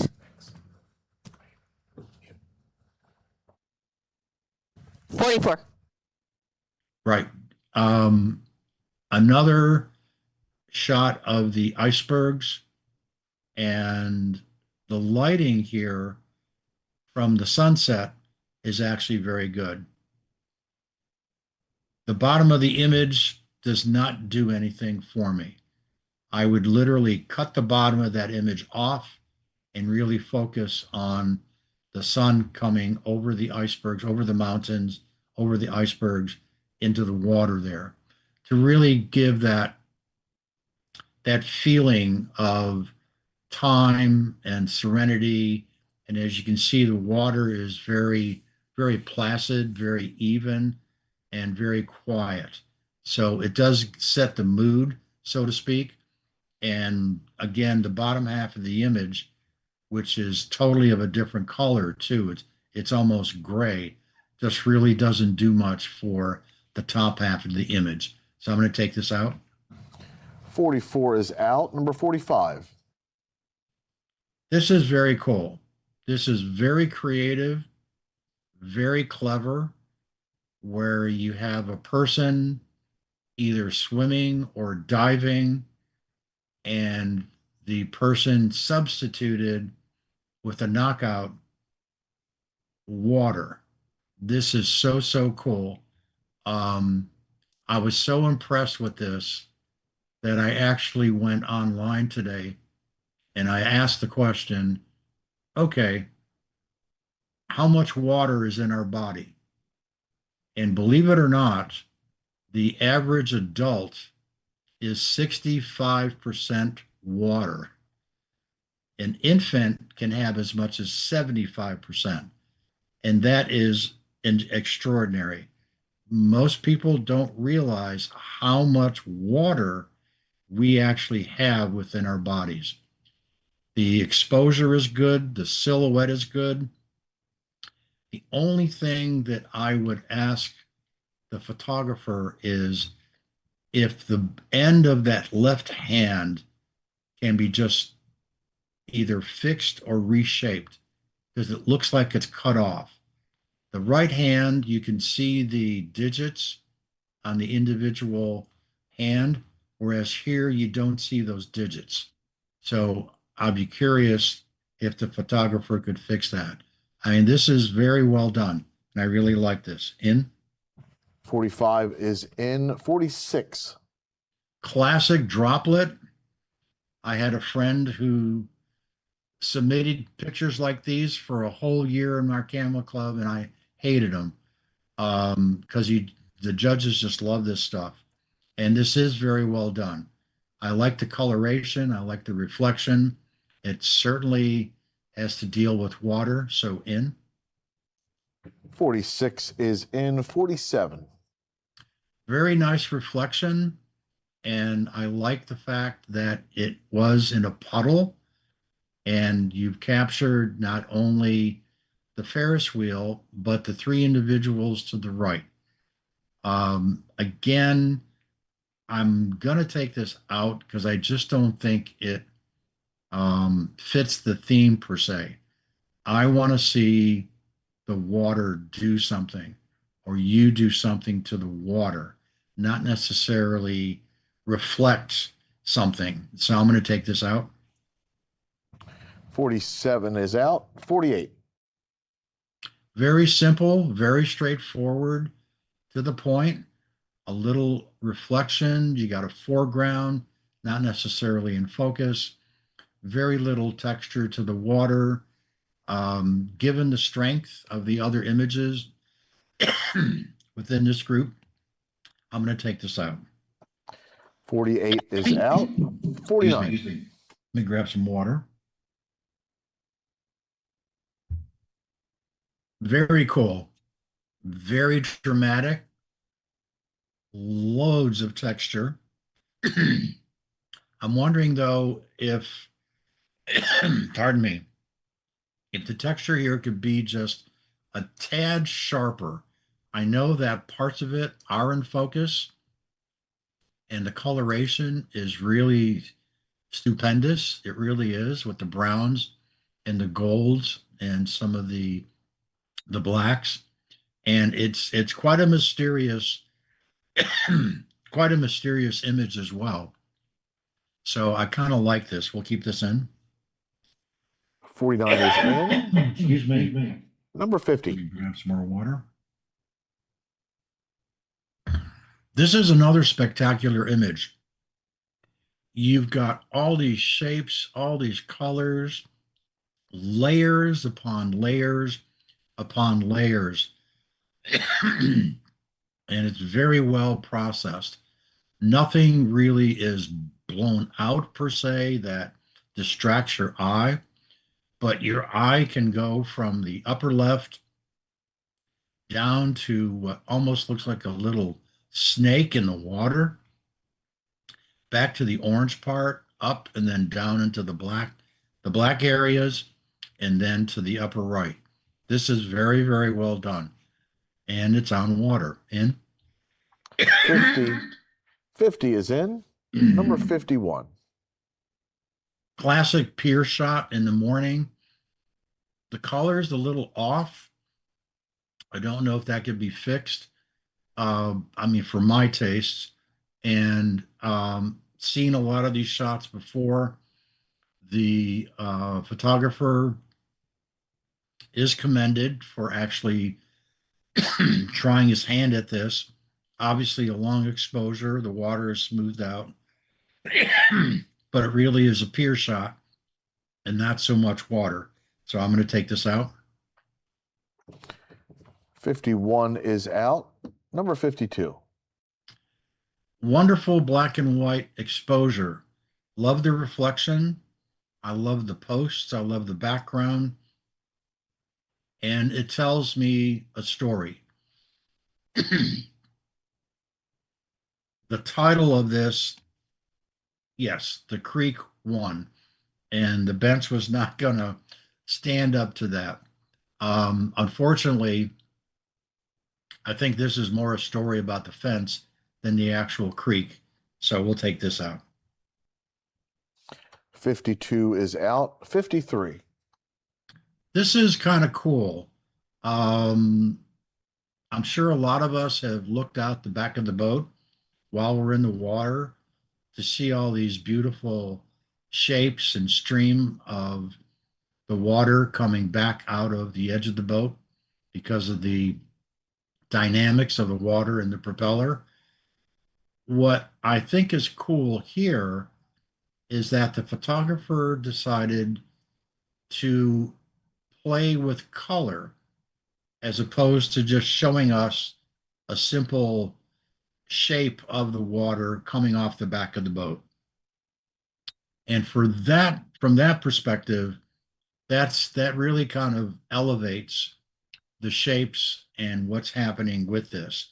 Because if I didn't know this was the back of the boat, I would be looking at this from more of a abstractive part as opposed to the back of the boat. So this is well done. In 53 is in. 54. Another cool shot that I think requires a lower or even a higher perspective. I know some folks that travel with a a step stool or a ladder. Because here you have these beautiful fountains, different colors, but I find the fact that because a lot of the tops hit that street behind it that's in the night lights, and then you've got these other lights in the upper right-hand corner and one near the top that are kind of taking away from this. I would, go back and really study your compositions a little bit better. Although I like the effort here, but there's so much texture and shape within those fountains that if one were to zoom in, you could really get some cool effects. And that's what I'm talking about in terms of going back and redoing your composition. So I would tell the photographer, definitely look at this zoomed in, say at about 150 to 200%, and you'll see what I'm talking about.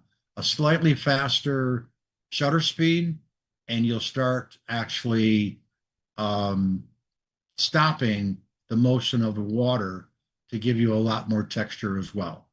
But we'll take this one out. 54 is out. Number 55. Great color range and color palette. Here you have a mixture of textures, namely the metal the spigot, as well as the metal with the water and what the effects have been over time. You've got the overall corrosion, you've got the overall color, you've got the splatter, certainly having the effect of water. Even though if you look at this image, only a small portion is actual water.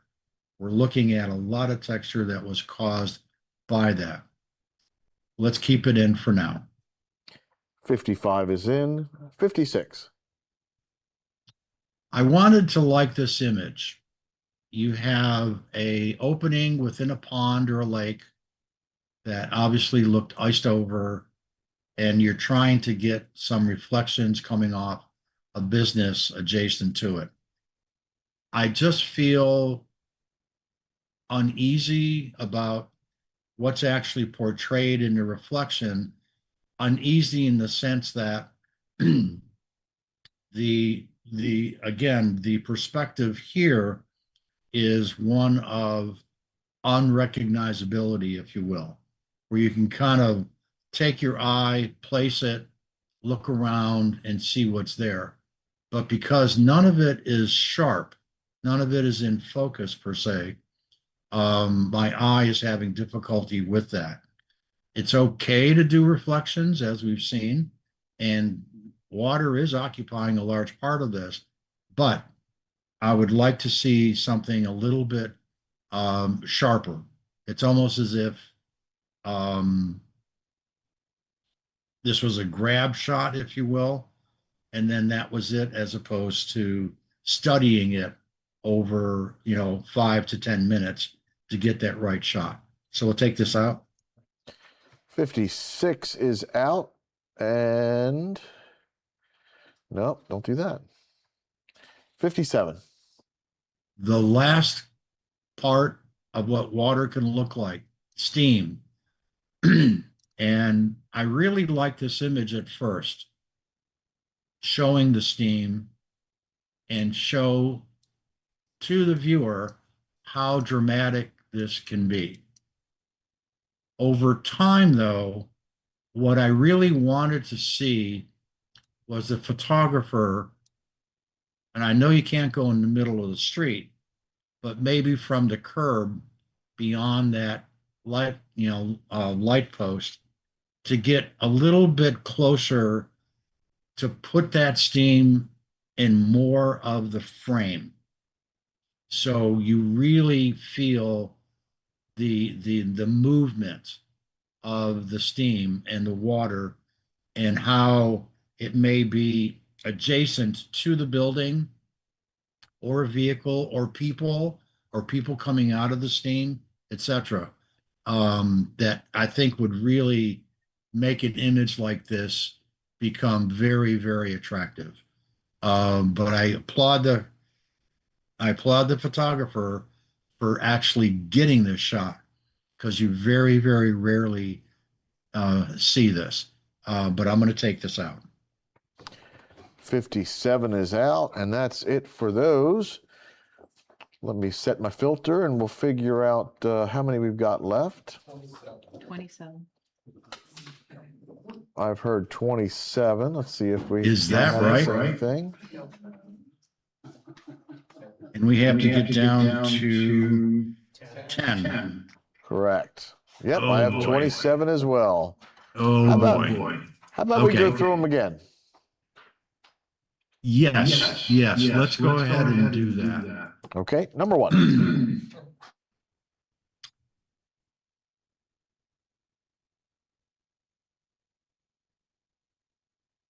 Why is that showing number one? That's weird. Number one should be a drop in the bucket list. Yeah, I'm not getting it. Let's try it again. Wow, Lightroom. It even. Let's try it this way. That I've never seen that before. It's got the right number, but it is completely the wrong photo. Okay. Let me. Number one was that drop in the bucket list, which was the There mountain we go. glacier. There you go. Okay. Let's keep this in. One is in. Number two is out. 2 is out. 3 is in. 3 is in. Much stronger images. I'm going to take this one out. 5 is out. 5 is out. 7 is out. 7 is out. 8 is out. 8 is out. 11's in. 11's in. I'm going to have to take this one out because it's almost wildlife related as opposed to just water, but I'll take this one out. 13 is out. I like this, but we have stronger images. Out. 16 is out. We'll keep 17. 17 is in. We'll keep 19. 19 in. We'll drop 22. 22 is out. We'll drop 26. 26 is out. We'll keep the heart for now. 27 is in. 29 is out. 29 out. 30 is out. 30 is out. 31 is in. 31 in. We'll keep 34. 34 is in. Unfortunately, we'll have to take this one out. 36 out. 36 is out. 38 is in. 38 in. 41 out. 41 is out. 43 out.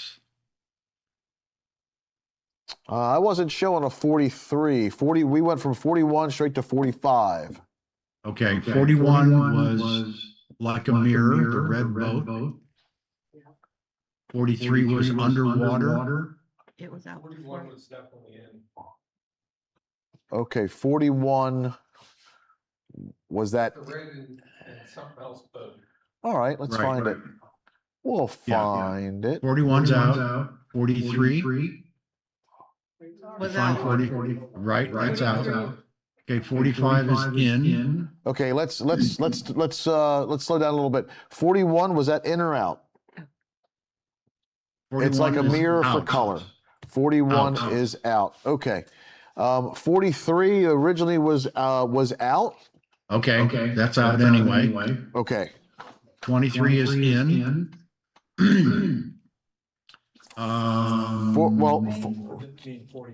Yeah, 40. You said 43, and then I thought I heard 23. What? No. 45 body of water in. Okay, That gotcha. one. Yeah. In or out? 45. Number 46 out. Give me a sec here to catch up. Yep. It's the draw. You got 45 out instead of 46. Yeah. 40, 45. There we go.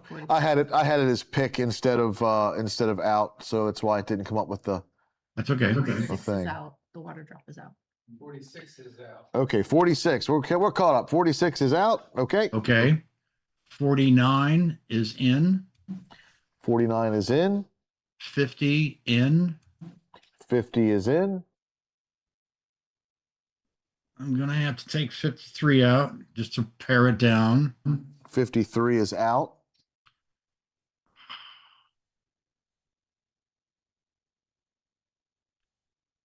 Just to be consistent, because I was really hammering water, I'm going to have to take this out, even though the colors are spectacular. So 55 out. 55 is out. Okay, what does that give us now? I count 12. Does everybody else have 12? Yes. All right, let's take a look at them. So we need to get rid of two more. Or you can start placing and we'll let those two fall off the back. Let's do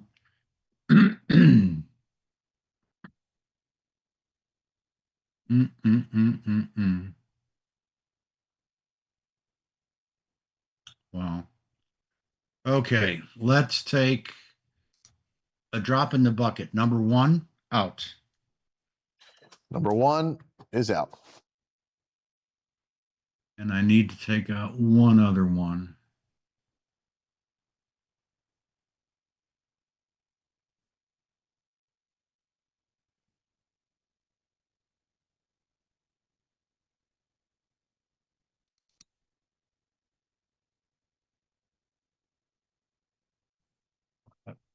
Oh, nice.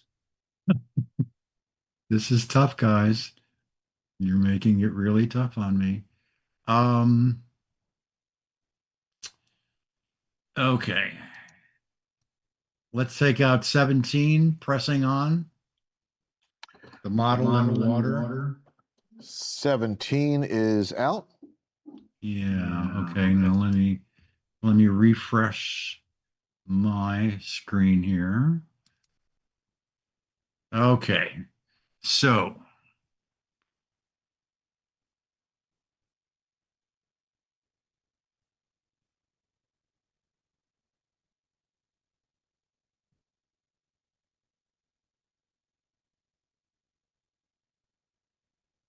all right, got them all in front of me now. So let me do what I did the last time and give you 1, 2, 3, and 4.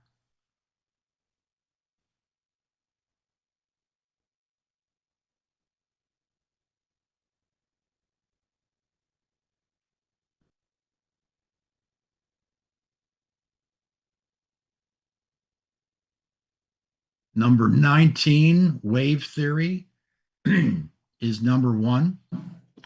Number 19 is first place.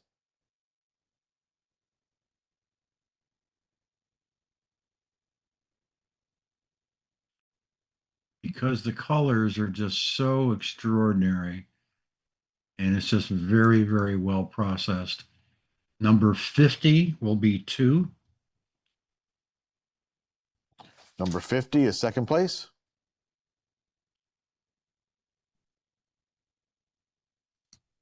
Number 31, Ice Cave, will be 3rd. 31, third place. And 45, Body of Water, is 4th.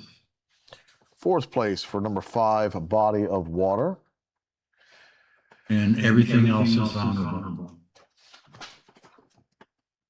Very tough decisions, guys. Honorables These are very well done. They really are. For those keeping track, honorables are 3, 11, 27, 34, 38, 49 for a bingo. Right. Okay, let's meet our winners for tonight. Honorable mention to, give me the sheet, Christine, 49, frozen water bubble. That is Kathy Hockel.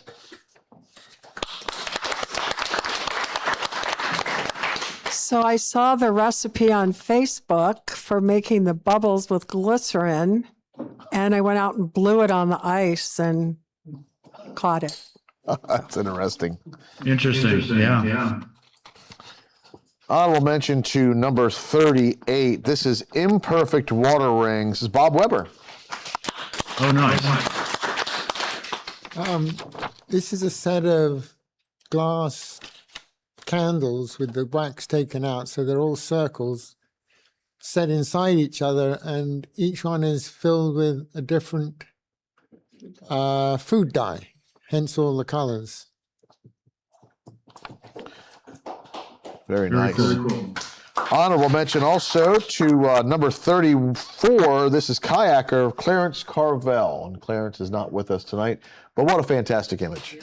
Yeah, that's very well done. Yeah. Honorable mention as well, I believe, to number 27, Frozen Heart, and that is, who is that? Mike Thomas. Very nice. So we made a whole bunch of these hearts, and turns out hearts our ice floats in water, so it was a pain in the butt to get a picture of it in the water. Yeah. That's amazing. That is well done. Who are we here? Honorable mention number 11, Dye Spirits in Water, another Bob Weber win. Okay, nice.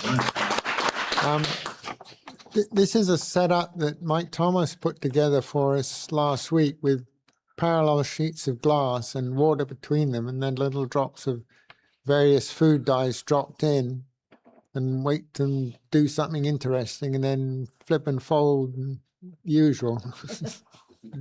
Yeah. A big thank you to everybody. Before we go to the next one, a big thank you to everybody that came for the water hands-on night. Christine did a great job setting it up, and everybody did a great job bringing really cool stuff to photograph in. Mm-hmm. Our last honorable mention, number 3, Carved by Nature, Kathleen Steele. Nice.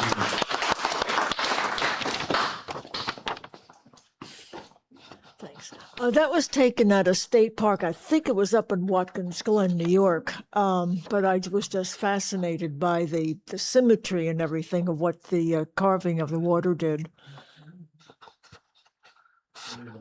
4th place, 45, Body of Water. That's Catherine Rush. Okay. Yeah, I went on an Alaska cruise, and that's a statue by the pool that's attached at the foot. So, but then I took a lot of pictures of water, tons of pictures of water. And then I just thought, if it was just water, it was going to be boring. But it's a really high depth of field on that water. And then I did a double exposure. And and I moved it around a lot to try to get the face and head, but anyway, that's it. Did you do the double exposure in camera or in post? No, Photoshop. Okay, very cool.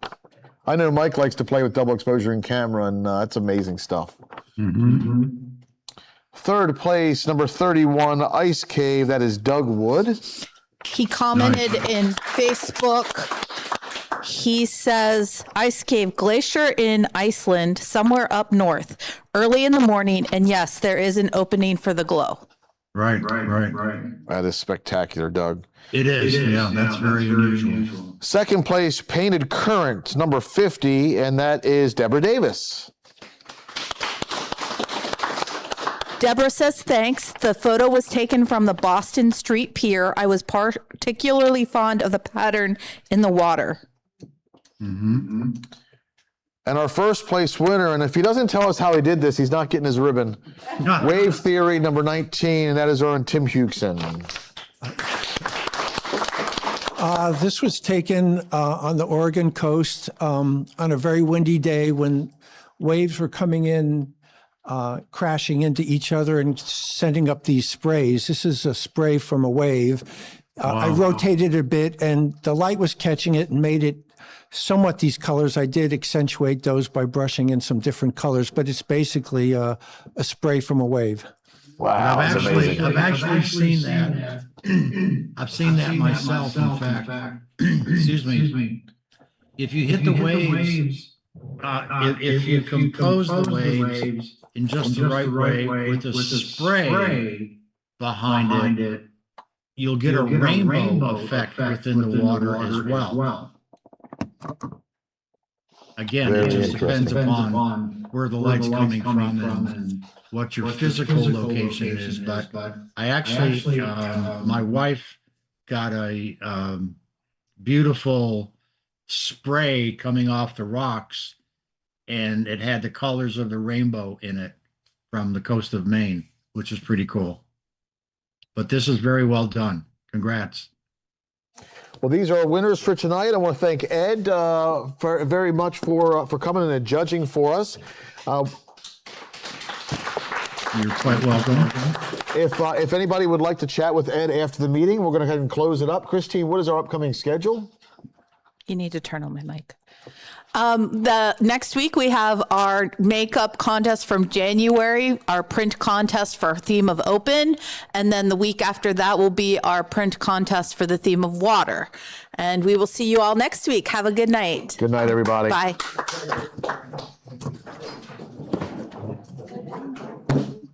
Any questions from the audience?